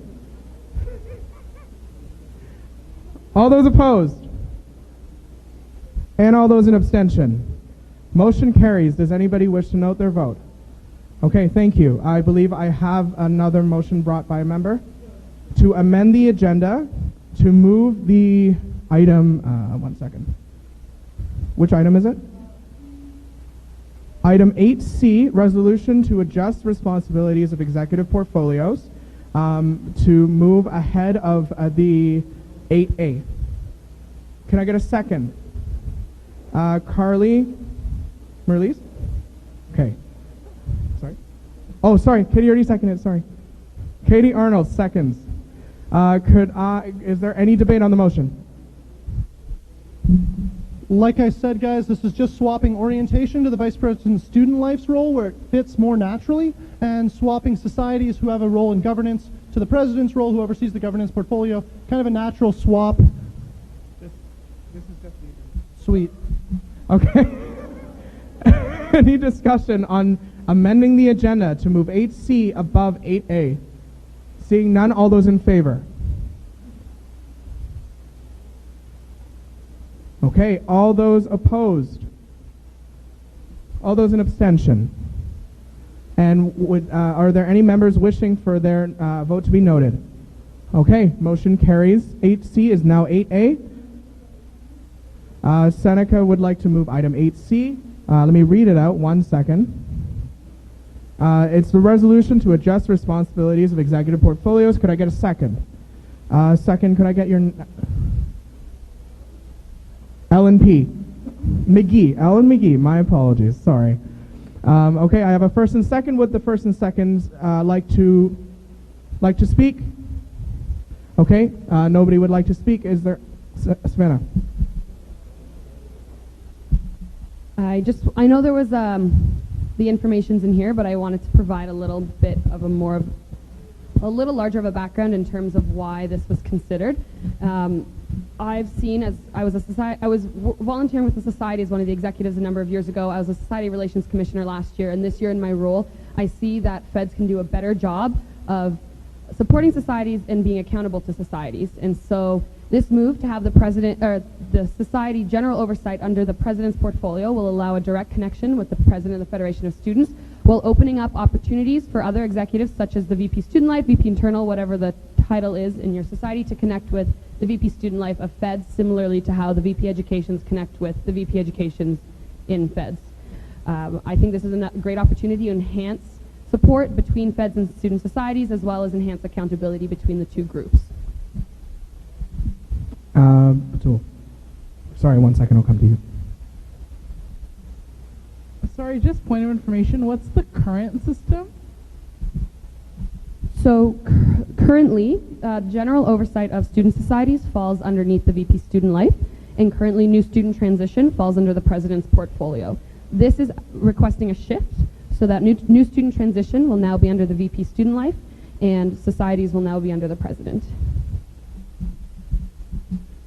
Just quickly, I would also like to speak in favor of this, just because having been in these roles for 10 and a half, 11 months, it makes a lot more sense from a responsibilities perspective, and also from governance and operational perspective, to move them and just to make it more efficient. Is there anybody that wishes to speak to the motion? Okay, seeing none, I'm going to call this to a vote. 1 second, I'm going to read out the be it resolved clause.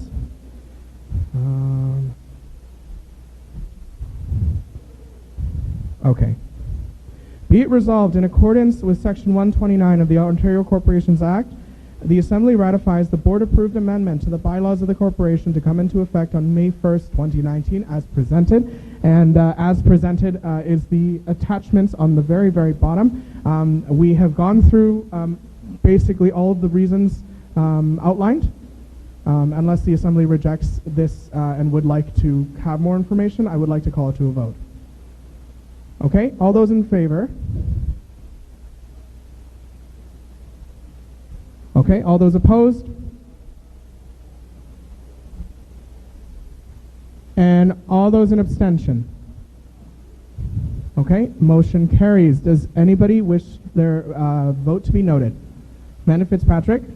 In favor. Michael Boschman? In abstention. Katie Arnold? In favor. Josh Mondi? In favor. Kanan Sharma? In favor. Okay, thank you everybody. We will move on to 8A, or 8B as it is right now. And these are the set of recommendations proposed by the Task Force for General Meeting Engagement. We will go through these piecewise. There are seven amendments. Mike, would you mind?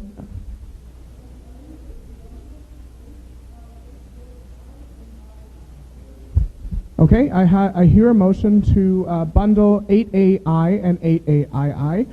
So on the agenda, there are resolutions to enable proxy voting for and ensure legal compliance of the board. And the second resolution is resolution for electronic voting and proxying at general meetings. This is an amendment to the agenda. Could I get a second? I see Bilal. Would any of you like to speak to this? They're very, very minor changes. The first one is a legal compliance change because the act was updated. We have to amend our bylaws to reflect the changes to the act. The second one is to allow electronic proxy submission. So if going forward from this general meeting, you'd want to be able to submit your proxy via email, that motion has to pass. Thank you. Bilal, would you like to speak? Okay. Does anybody else wish to speak to the motion? Okay, so very quickly, I just wanted to highlight there are three parts specifically oh, sorry, my mistake. This is a vote to amend the agenda to bundle 8A1 and 8A2. All those in favor? Thank you. All those opposed? And all those in abstention? Thank you. Does any member wish to have their vote noted? Okay, seeing none, 8A1 and 8A2. Okay, Seneca moves the question. Can I get a second? Michael Boschman. Would anybody wish to speak to the first two? Or for this motion, my apologies. Yes, I can repeat the question. So the two resolutions, and it's actually a good time to explain it. So we have bundled first two resolutions. Mike, could you pull up the TLDRs for both of them? Okay, so what ended up happening was there were a bunch of smaller changes that were packaged together into one main resolution. They are all on the agenda, so you can see the full thing as it stands. But I figured it would be good to outline each and every one of the major changes as a TLDR. So, is everybody okay? Okay. Amendments. So, resolution to enable proxy voting. But essentially, amendments to these articles of the bylaws allows for improved process in the selection of directors at a general meeting. So, exactly what we saw. Now we're codifying it officially. Rules surrounding vacancies on the board of directors are further clarified. Specifically, there are differences to how it would be operationalized if a director were to be either resign or be removed, or if otherwise there's a vacancy during the spring term, fall term, or the winter term, and those are further clarified. And the last one is that directors that are not executives serving on the board may now be removed by a simple majority of the votes cast at Students' Council, and that's to align with the Ontario Corporations Act. Additionally, just to note, the reason why they are not executives is for the same reason, because of the classes as defined in the law. There will also be a motion that speaks to exactly removal of executives as later on in the agenda. Does anybody wish to speak to this, or are we good to vote, Canon? Just wondering the reason behind why the election for the directors are not held online instead of. Seneca. Sorry, just to speak to that quickly. Directors need to be elected at a general meeting. That being said, proxy votes cannot be used to vote for directors unless they're screened in advance, which is what we did this year. But in order to make sure we can continue to do it going forward, this change would allow all proxy votes to be used to cast ballots for directors, and otherwise we're disenfranchising a humongous chunk of our membership.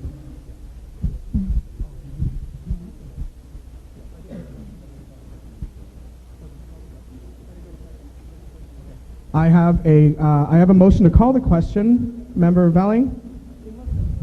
Unless there's further discussion. If there is no, okay. Okay, if there isn't any further discussion, I'm just going to allow the vote. I'm not going to, would you like to withdraw your call? Okay. I'm going to put this to a vote. All those, oh, sorry, Batul, go ahead. Sorry, I just want to confirm what exactly is being clarified in terms of the rules for vacancies. Like, I don't understand. Currently, the board can fill its own vacancies. This is making, and if the vacancy is filled before the fall general meeting, then the director serves until the fall general meeting. But if it's served after, the person just fills the seat forever, or until the end of the governing year. So this is to say that at least they'll be, in the meantime, if a general meeting has already been held, they'll be ratified by Students' Council. So Council can refuse to ratify, in which case a new director would have to be selected. It's to prevent the board from stacking a board of directors by forcing the resignation of directors. Okay, thank you. Okay, is there any other discussion? If not, I'm going to call the vote. All those in favor? Thank you. All those opposed? And all those in abstention? Thank you. Would anybody like their votes noted? Michael Boschman? In favor. Okay, thank you. Motion carries. Yes. Okay, I have a motion to move 8A3. Could I get a second? I see Thompson Tran. Would either of you like to speak to the motion? Thank you. So this is just, could you actually pull up the TLDR? I think it was quite well written.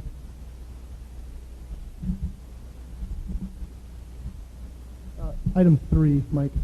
Thanks.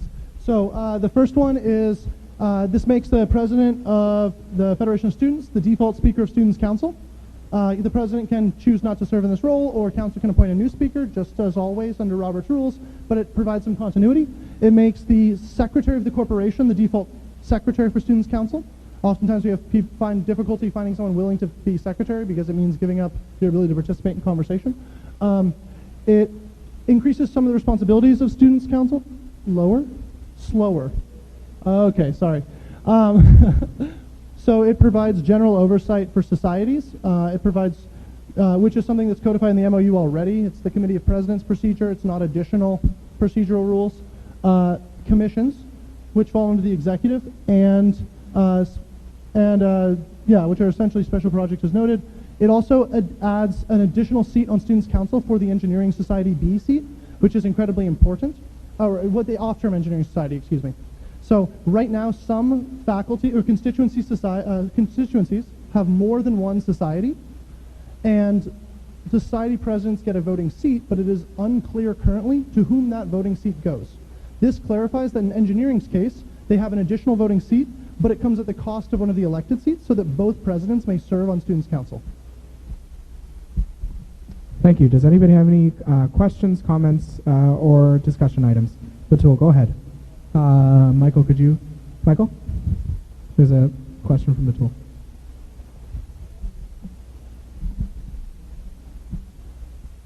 I'm sorry. Sorry, I just want to clarify something. So the first line that says for the Fed's president to be default speaker, what's the current system?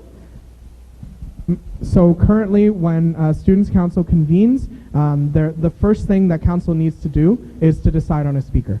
And it's usually up in the air, but this basically makes it so that president is the default, but Students' Council can always say, yeah, we don't necessarily want this guy. No, Students' Council Students' Council always gets to choose, but now the default, as in the person that is already slotted in, even before the meeting happens, is the incoming president. Cool. this also really helps with planning organizational transition since we turn over once a year. It just means someone's responsible for planning council transition. Okay. Could you, you know what, I'll come to you. Okay, it's okay. Could you state your first and last name for the record as well? Hi, I'm Edward Yang. So in the bylaw amendments, it says non-voting members shall be those other persons from time to time as determined by students' council. Can you give an example of why that's needed? That's a great question. Thank you very much for asking it. So two points to this one quickly. Council's been looking to add additional seats. Like one of the things we were exploring this year was forming a select committee for Indigenous students. But if we could add a representative onto council for those needs, we head off the need to create more bureaucratic structure. That was one example. Inviting persons to participate that may not ordinarily be there. This was something that was part of a previous set of bylaws that was omitted when the new set was passed. And it is fairly useful if we want to add someone in an advisory capacity to council as from time to time as may be needed. Thank you. Does that address your concern? Perfect. Okay. I will take a speakers list. Could you state your name? June XU. Go ahead.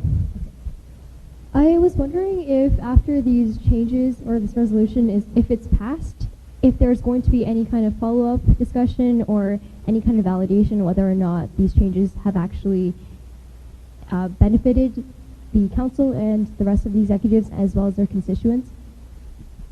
I think on behalf of councilors, I think that would be a really good idea, unless there's objection. But I think it's generally a good idea. We currently have a task force that's been putting this sort of stuff together and reviewing our organizational efficiency here and how well we represent students. One of the motions on here later is to make it easier to recall counselors that you don't like. That's not this motion, but it's a future motion. So that is something that's actively under review. One of the things we were looking to do currently is turn that task force into kind of a standing committee that regularly reviews governance. But we kind of wrapped that into the role of the Committee of Presidents already. Does that address your concern? Okay, thank you. Lenny, go ahead.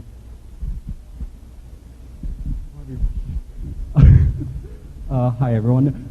So hopefully this doesn't piss off everyone at NSOC, which is a quarter of the people here. But I think it's a little bit of a dangerous precedent that we're basically allowing NSOC to have 2 seats at the expense of an at-large member to be a member of council. So as a member of council, I would urge that we vote against the part about having dual representation.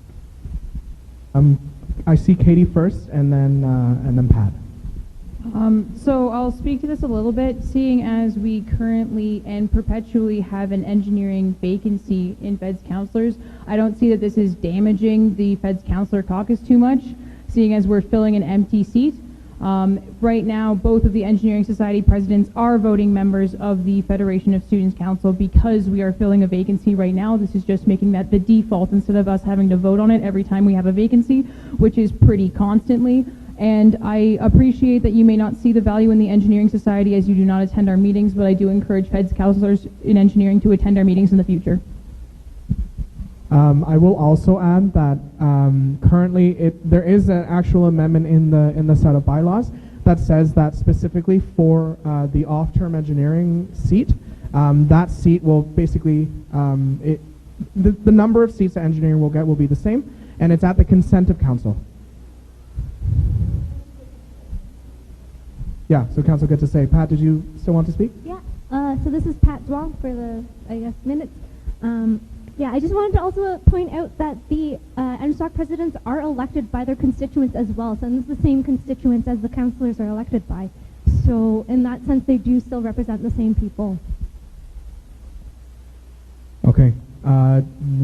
Response? Go ahead. Thank you for your response and your responses. If the question is why do we not have another engineering seat, why is there a vacancy, then the solution should not be the default to have a member of NSOC fill that one. It should be how do we create by-elections for engineering, which currently, as the case, almost never happens when there are vacancies. So that would be my proposal is that we create those by-elections rather than fill those seats and find a band-aid solution. Okay, so I don't want to stray too far from the scope of this question, so I will entertain, I see that did you want to speak? Okay, so I will entertain one more, and then afterwards, if there's anything else that is related to the scope of this motion. Lenny, thank you very much for your concerns. It was something we thought about long and hard in the boardroom when we made this amendment. I will note it was unanimously consented to by all directors, executives, counselors, and at-large directors. I'll also note that with respect to the off-term society president, it isn't so much how do we solve by-election. That is a problem that we're addressing, and I think we've worked very hard to address it this year. If you look this year, almost every election was competitive. We held, 5 by-elections this year? We had a lot of by-elections this year that were competitive races. So that is becoming less of a problem. The thing, though, is we recognize both engineering societies in our Memorandum of Understanding. So legally, we recognize them, but they aren't both recognized on Students' Council to speak with different voices, which disproportionately hurts the off-term society, which is 4,000 of the students that are on co-op. So the point of this amendment is to make sure those students are getting represented, and so I hope you can find it in yourself to support this measure. Thank you. Is there anything else does anybody wish to speak on this one more time? Okay, seeing none, I'm going to bring this to a vote. Would anybody like me to read, actually, it's long, so would anybody like me to reiterate what's up there? Okay, all those in favor?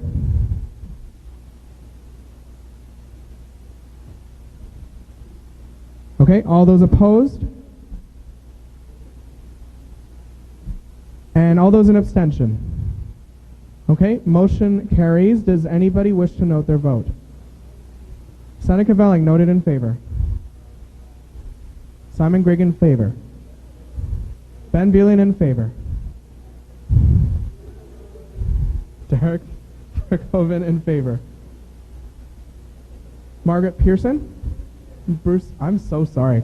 In favor. In favor. Roxanne Fruitier? In favor. Mark Frayne in favor. Ellen McGee in favor. Katie Arnold in favor. Michael Boschman in favor. Lenny in opposition. Cannon? No? Jason Small in favor.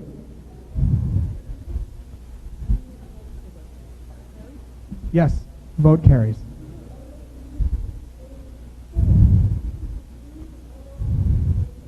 Okay, I have a mover for 8A4, resolution to improve the bylaw amendment process. Can I get a second? I'm going to give somebody else a chance. Sorry, could you give me your name again? Sorry? Edward Yang. Thank you. I have a first and a second. Would the first and second like to speak? Hi, everyone. So this council passed a policy regarding bylaw amendments. So right now, the board of directors has really, really liberal bylaw amendment powers. If we amend the bylaws, it can go into effect immediately and only comes out of effect if the general meeting doesn't approve of it. So we thought that the current board and current council thought that was a little bit too liberal and is a great way, is rife for abuse. So a policy was passed that says the board has to consult students on policies. It has to bring policies to approval for a simple majority at council before the board can vote on it. And it said the board has to vote by 2/3 to implement a bylaw amendment, and the board needs 10 days notice to consider the bylaw amendment. There's some exemptions to this, like Article 2, I think, is home office, which says the location of the home office of the organization. That one is not like a crucial bylaw, so that was excluded, but this was originally included for the, this was originally to be included with the bylaws, but was omitted when they were voted upon by mistake. And I would encourage the Assembly to vote for it. The Board of Directors, again, unanimously adopted this provision. Thank you. Member Yang, would you like to speak? No. Okay. Just as sort of a way to sort of simplify it, currently our bylaws are how the fundamental rules on how we operate, and currently they are very liberal. I'll use the word that Seneca used. And so essentially this looks to tighten it up, makes it a little bit more difficult to just pass bylaw amendments. Yeah, would anybody like to speak to this? If not, I will call it to a vote. All those in favor?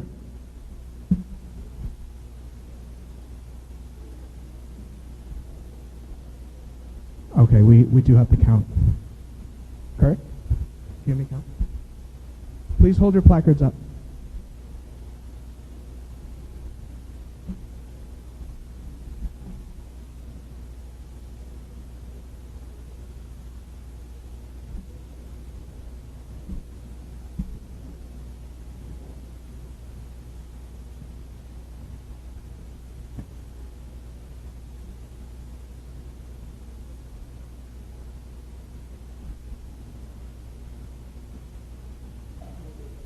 Okay, thank you. All those in opposition? And all those in abstention? Okay, motion carries. Would anybody wish to note their votes? Seneca Velling in favor. John Hunt? In abstention. Michael Boschman? In favor. Anybody else wishing to note their vote? If not, I will move on. Josh? Josh Mondi in abstention. Thank you. We move on to, what is this, 8A. I'll read out the resolution. I don't remember what it was. Resolution regarding impeachment and recall process. I would like a mover. Seneca Velling. A seconder, Austin Richard. Would either of you like to speak to this? So, I don't know, last fall, October 24th, it was the last AGM, we introduced some motions on impeachment and recall, and people were in opposition to the process that was proposed. So we actually implemented some suggestions from Joshua and Bundy. One of those suggestions was that the recall referendum for councillors and the recall referendum for executives should be very different. The recall referendum threshold to initiate a recall referendum for a councillor should be lower than that of an executive, because an executive is elected by all students, but a councillor is only elected by a smaller constituency. So we split those up to reflect that change. We also split up the we also added an impeachment mechanism, which is different than recall. Recall is a political process by which the students say, we do no longer want this person in this role. Impeachment, on the other hand, is a process to cleanse the office. That is, if an executive or a councillor commits a crime, how do you get rid of them if the populace isn't in favor of getting rid of them, but it's necessary to remove them from office for the good conduct and operations of the organization? It's a very high threshold. Council has to recommend the impeachment to the board of directors with a 3/4 vote, with notice provided to all the membership. Then the board of directors has to vote by 2/3 with notice provided to all councillors, all directors, to remove them, and all directors need to be in attendance, I believe is the additional requirement. Thank you. Austin, would you like to speak? Okay. Okay, we have a speaker. Lenny, go ahead. Lenny. Just to clarify, should an executive become impeached or recalled, will they continue receiving their compensation until the end of their fiscal year?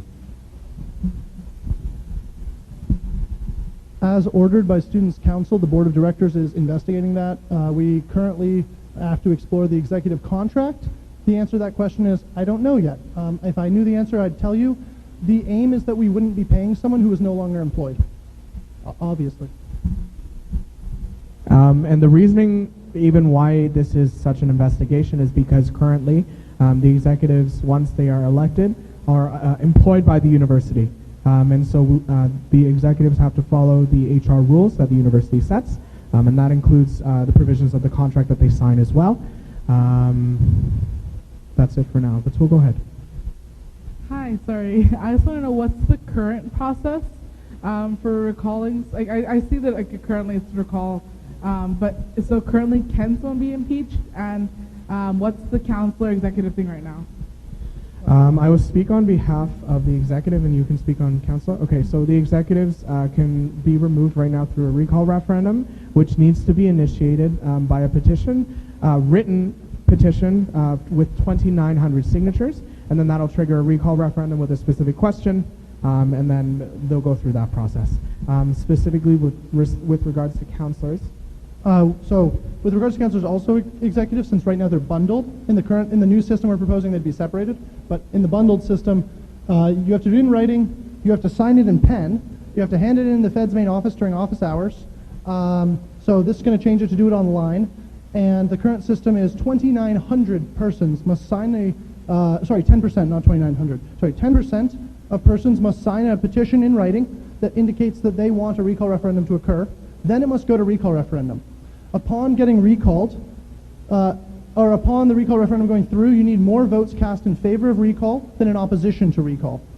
And the total number of votes cast in the election must exceed the number of votes cast originally for the candidate.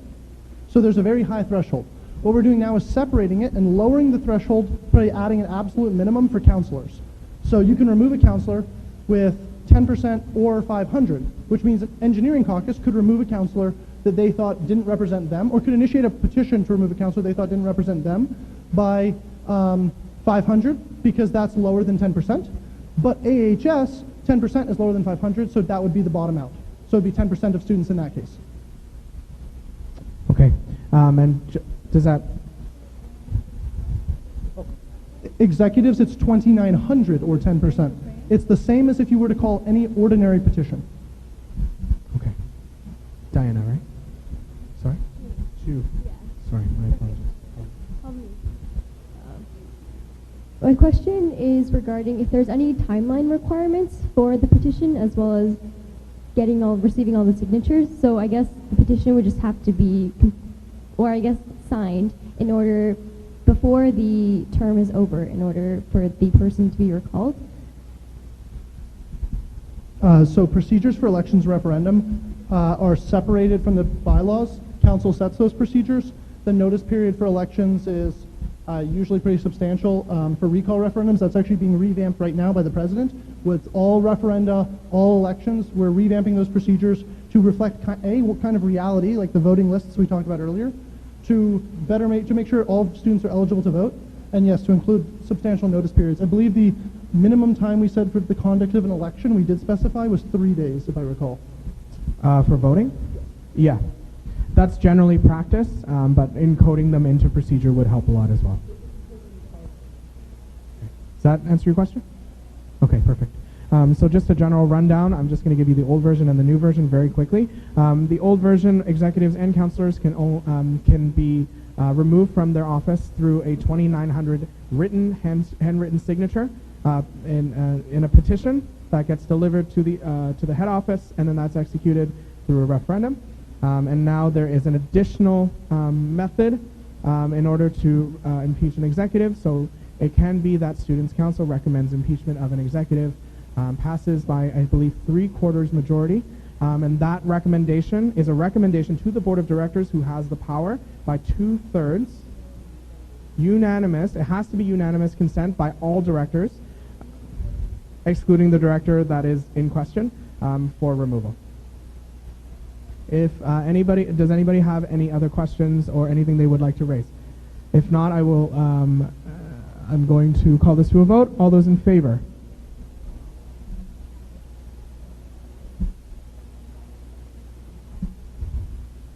All those opposed? All those in abstention?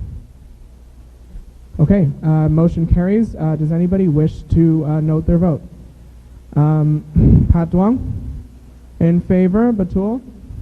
In favor. Ben Beelan? In favor. Jacob Simons? In favor. Michael Boschman? In favor. Connor Plant? In favor. Seneca Velling? In favor. In favor.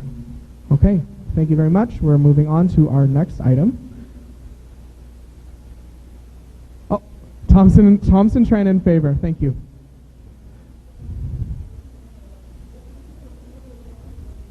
Okay, I have a motion for accountable adjustment of member dues, moved by Seneca. Can I get a second? Connor Plant. Does anybody wish to speak? So just to introduce this motion quickly, this motion allows large fee increases to go to referendum, because as we're aware, sometimes general meetings don't have the best of attendance. So this would allow large fee increases to go to referendum, and it would allow fee increases of inflation or staff salary adjustments to be done by council. The purpose of this is it allows flexibility for the organization in a time of substantial uncertainty to be, that's the Students' Choice Initiative is what I'm referring to there, to be a little bit more easily adjusted, particularly when it's only inflation or staff salary adjustments. And then if it's a large increase, it can go to a referendum that all students have the right to vote on, not just the 200 people who show up at a GM. Just to clarify, GMs still have the power to raise all fees. We're just adding additional mechanisms. Connor, would you like to speak? Okay, Batul, go ahead. Sorry, I just want to point of information to clarify some stuff. What defines a large amount? What amount can a council vote on? Like, what's the threshold? And when you say a GM can still raise this, is it after the GM of the council can vote? Is it before the GM? How's it going to work? So as it's set up right now, the threshold is CPI. So less than or equal to CPI has the ability to go to council, and anything larger can go to a general meeting or a referendum. The other thing is that they can all still go to a general meeting. Great, Cannon, go ahead.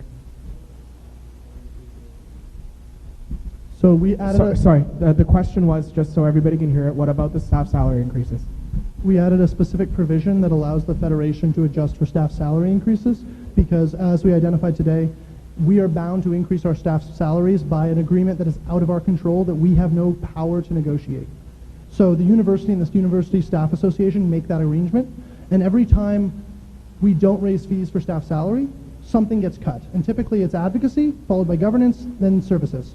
And that's kind of the way it's been for quite a few years. And recently, this past year, is the first time services got a huge hit, and it was because we didn't have money in the budget. So this change allows us to at least keep up with staff salary increases. Cannon, go ahead. So, point of information. In general, how much is the staff salary increase every year? So it's on top of CPIs. This year was 24 cents, I believe. If not every year, but this year was 24 cents. Matt Garretts, go ahead. Yeah, so CPI this year was 2.3%, but the current staff salary agreement is, I believe, a cumulative 2.95% increase per year. Okay, go ahead. Here, I'll give you them. Sorry, so from the answer I heard initially, the threshold you said was CPI, but now you're saying that staff salary was 2.9. Just want to clarify what's going on. So just to clarify, staff salaries are almost always higher than CPI, and so year over year, over the last I can't tell you the exact number, but we've been basically losing that bit of money every year. Matt? Sure. Yeah. So, sorry, the question that was asked was actually pertaining to the fact that it is higher. Why would council be able to, right? So the answer to that question is there's a special notwithstanding provision that we included that said, notwithstanding the above requirement on CPI, council may separately increase for staff salaries.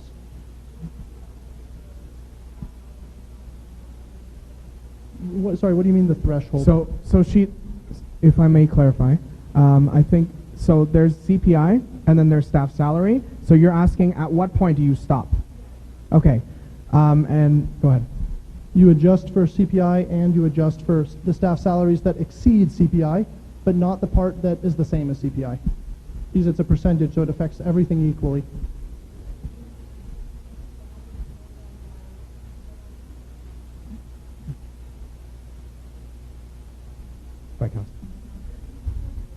Okay, so just to reiterate everything that's happened, CPI can, according to these amendments, would go to council, and that little gap between CPI and staff salaries can also be approved by council. That's in addition to. As in, students' council can increase it, but general meeting can also increase it. This adds an additional mechanism. So right now, only general meetings can do it, and this provides the power to students' council to do it. Then general meeting takes precedent. The general meeting can always, yeah. Yep. I have a motion to call the question. Could I get a second? Bilal. Okay. This is not debatable. All those in favor of calling the question? Okay, this does need to pass by 2/3, so I will need to count.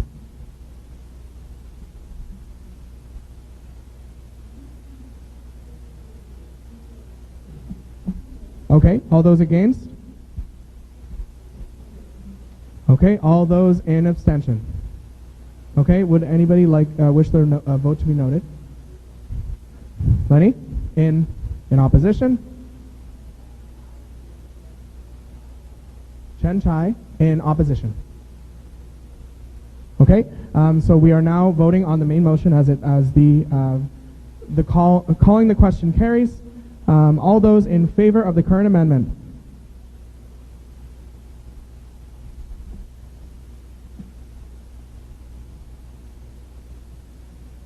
Okay, all those opposed? All those in abstention? Motion carries. Does anybody wish to note their vote? Seneca Velling in favor? In favor?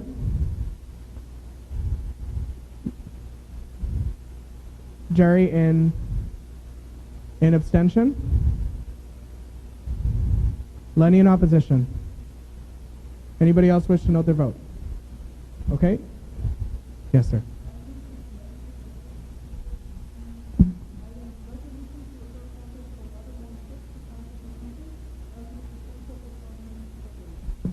Okay, to repeat that out loud, Seneca Velling wishes to amend the agenda to move resolution to refer Article 11, Section 1, Subsection 6 to the next item, as it is essential for the continued efficiency of elections. Can I get a second? Katie Arnold. Is there anybody else that would like to speak to this? Yeah, go ahead. Sorry, just to clarify what's happening here. Last year in winter, we added an acclamation vote required. Wait, no, hold on. We're voting on the amendment first. Okay, I'm going to move it to a vote. All those in favor? This is to amend the agenda to have 1116 first. Okay, all those opposed? All those in abstention? Okay, motion carries. Would anybody wish their vote to be noted? Okay. Nobody wishes to note their vote. Seneca moves the item. I will second, as I wrote this as well. Seneca, would you like to speak? Sure, I'll let Richard do the heavy lifting on this one to give my mouth a break. But so this year, so last winter we passed an amendment that said that there had to be acclamation votes. That is a very good thing to have in the organization. The problem is the way it is written is a humongous burden on the organization. Every time there's tons of, like, we had 5 by-elections this year, I think. So we've already implemented in procedure. What we're doing with this one is we're now referring the entire item to procedure so we can flesh out the edge cases, because there's a lot of edge cases that weren't considered. Yeah, so the reasoning why we would like this to be moved from the bylaws is because the bylaws are, again, the fundamental rules on how we run the Federation of Students, and having it in procedure allows us the flexibility to say, hey, look, this is causing a lot of organizational drain in terms of resources and time, and allowing us to be able to reason it out with Students' Council so that we're able to make it more efficient. Currently, having 1116, that's the subsection that specifically says that executives, counselors all have to, if they are acclaimed, so if they're the only person running for an election or a by-election, they have to be subject to a yes-no vote. But because there are many more seats on council, the fluctuations are, the chances of a fluctuation are way higher. And as we've seen this year, we've had way too many by-elections, and it's become very, very draining to the point where we have no more resources left. So go ahead. Edge case, sorry? Oh, well, okay. So part of the edge case that wasn't considered was the fact that, hey, what if there are 10 by-elections? That was, in spirit, it makes a lot of sense that if you are running alone in any type of election, you should be subject to a confirmation vote, so a yes or no vote. But the edge case that wasn't necessarily considered was, okay, what if there are 5 by-elections for 5 different seats that all happen at 1 month after the other? Then what ends up happening is the governance portfolio gets inundated with the need to provide resources, with the need to make sure that the by-election is running smoothly, fairly. You have to constantly have an elections and referenda officer to basically look over oversee the election. It's a gigantic drain, and this is already in procedure to basically mitigate the drain on the organization while also providing fair chances.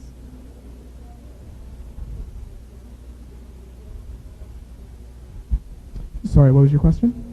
Decides, like you only mentioned, like there were, like let's say there are 5. Who decides which ones are going to be voted by the members and which ones are going to be voted by the council? So that's not going to be necessarily a decision. What we're trying to do is amend the procedures to say there can only be a certain number of by-elections. And so what ends up happening is one of the cases would be, let's say that you're in the middle of exam period and somebody drops out of council. Currently, our procedures say you have to call a by-election immediately, especially if it's, let's say, like in the summer term or at the end of fall term. And that's not necessarily feasible because, one, that's going to basically interrupt whatever you're trying to do, and also because there aren't that many students that will be paying attention and voting. So setting it so that you can only have a by-election during this period, number of by-elections, so that we haven't determined that yet, but I'd be more than happy to take suggestions because I'm currently writing that. Yeah, okay. Anybody else wish to speak? If not, I'm going to call this to a vote. All those in favor of the amendment? Okay, all those against? All those abstaining? Okay, thank you. Hold on, motion carries. Would anybody wish to note their vote? Jason Small. An abstention. Anybody else? Okay. We will move on to the next item of business. Yeah.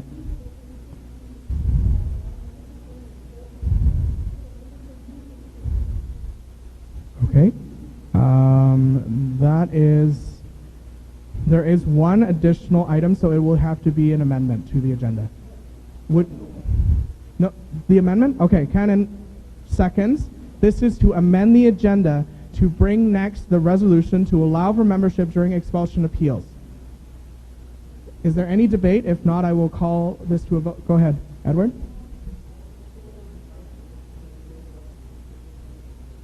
Sure. Mike, could you actually zoom out a little bit to see what's remaining on the amendments? Sorry? Yeah, we can do that. Mike, could you zoom out a little bit to see what we have left? And how about the page above that? Okay. Okay, so those are all taken care of. Sorry, go up.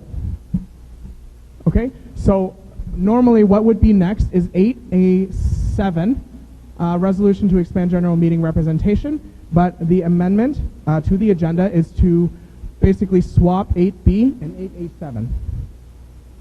Does that make sense?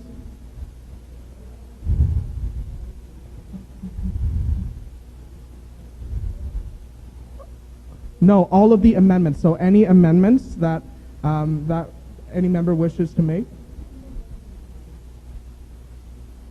Okay, I recognize that there is a motion on the floor.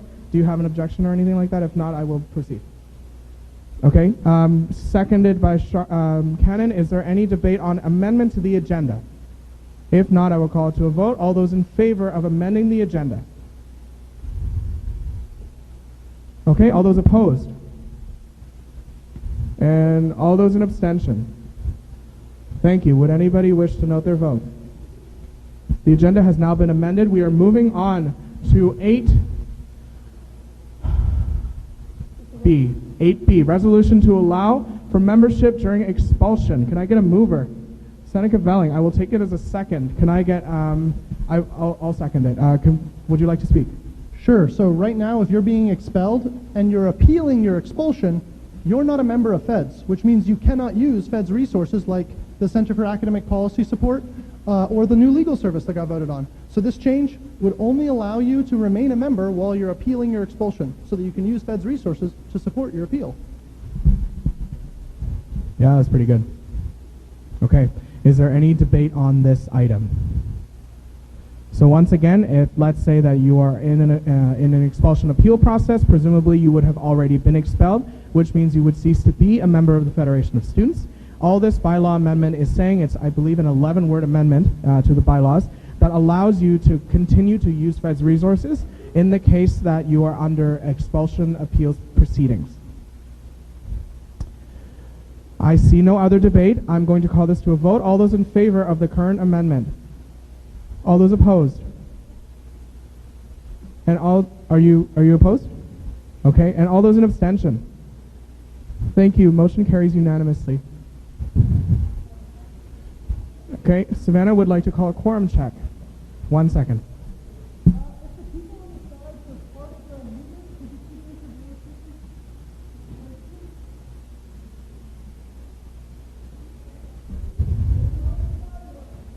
If anybody is attending the meeting but is not within the Great Hall, as in you are in a chair on the side, could you please raise your placards high?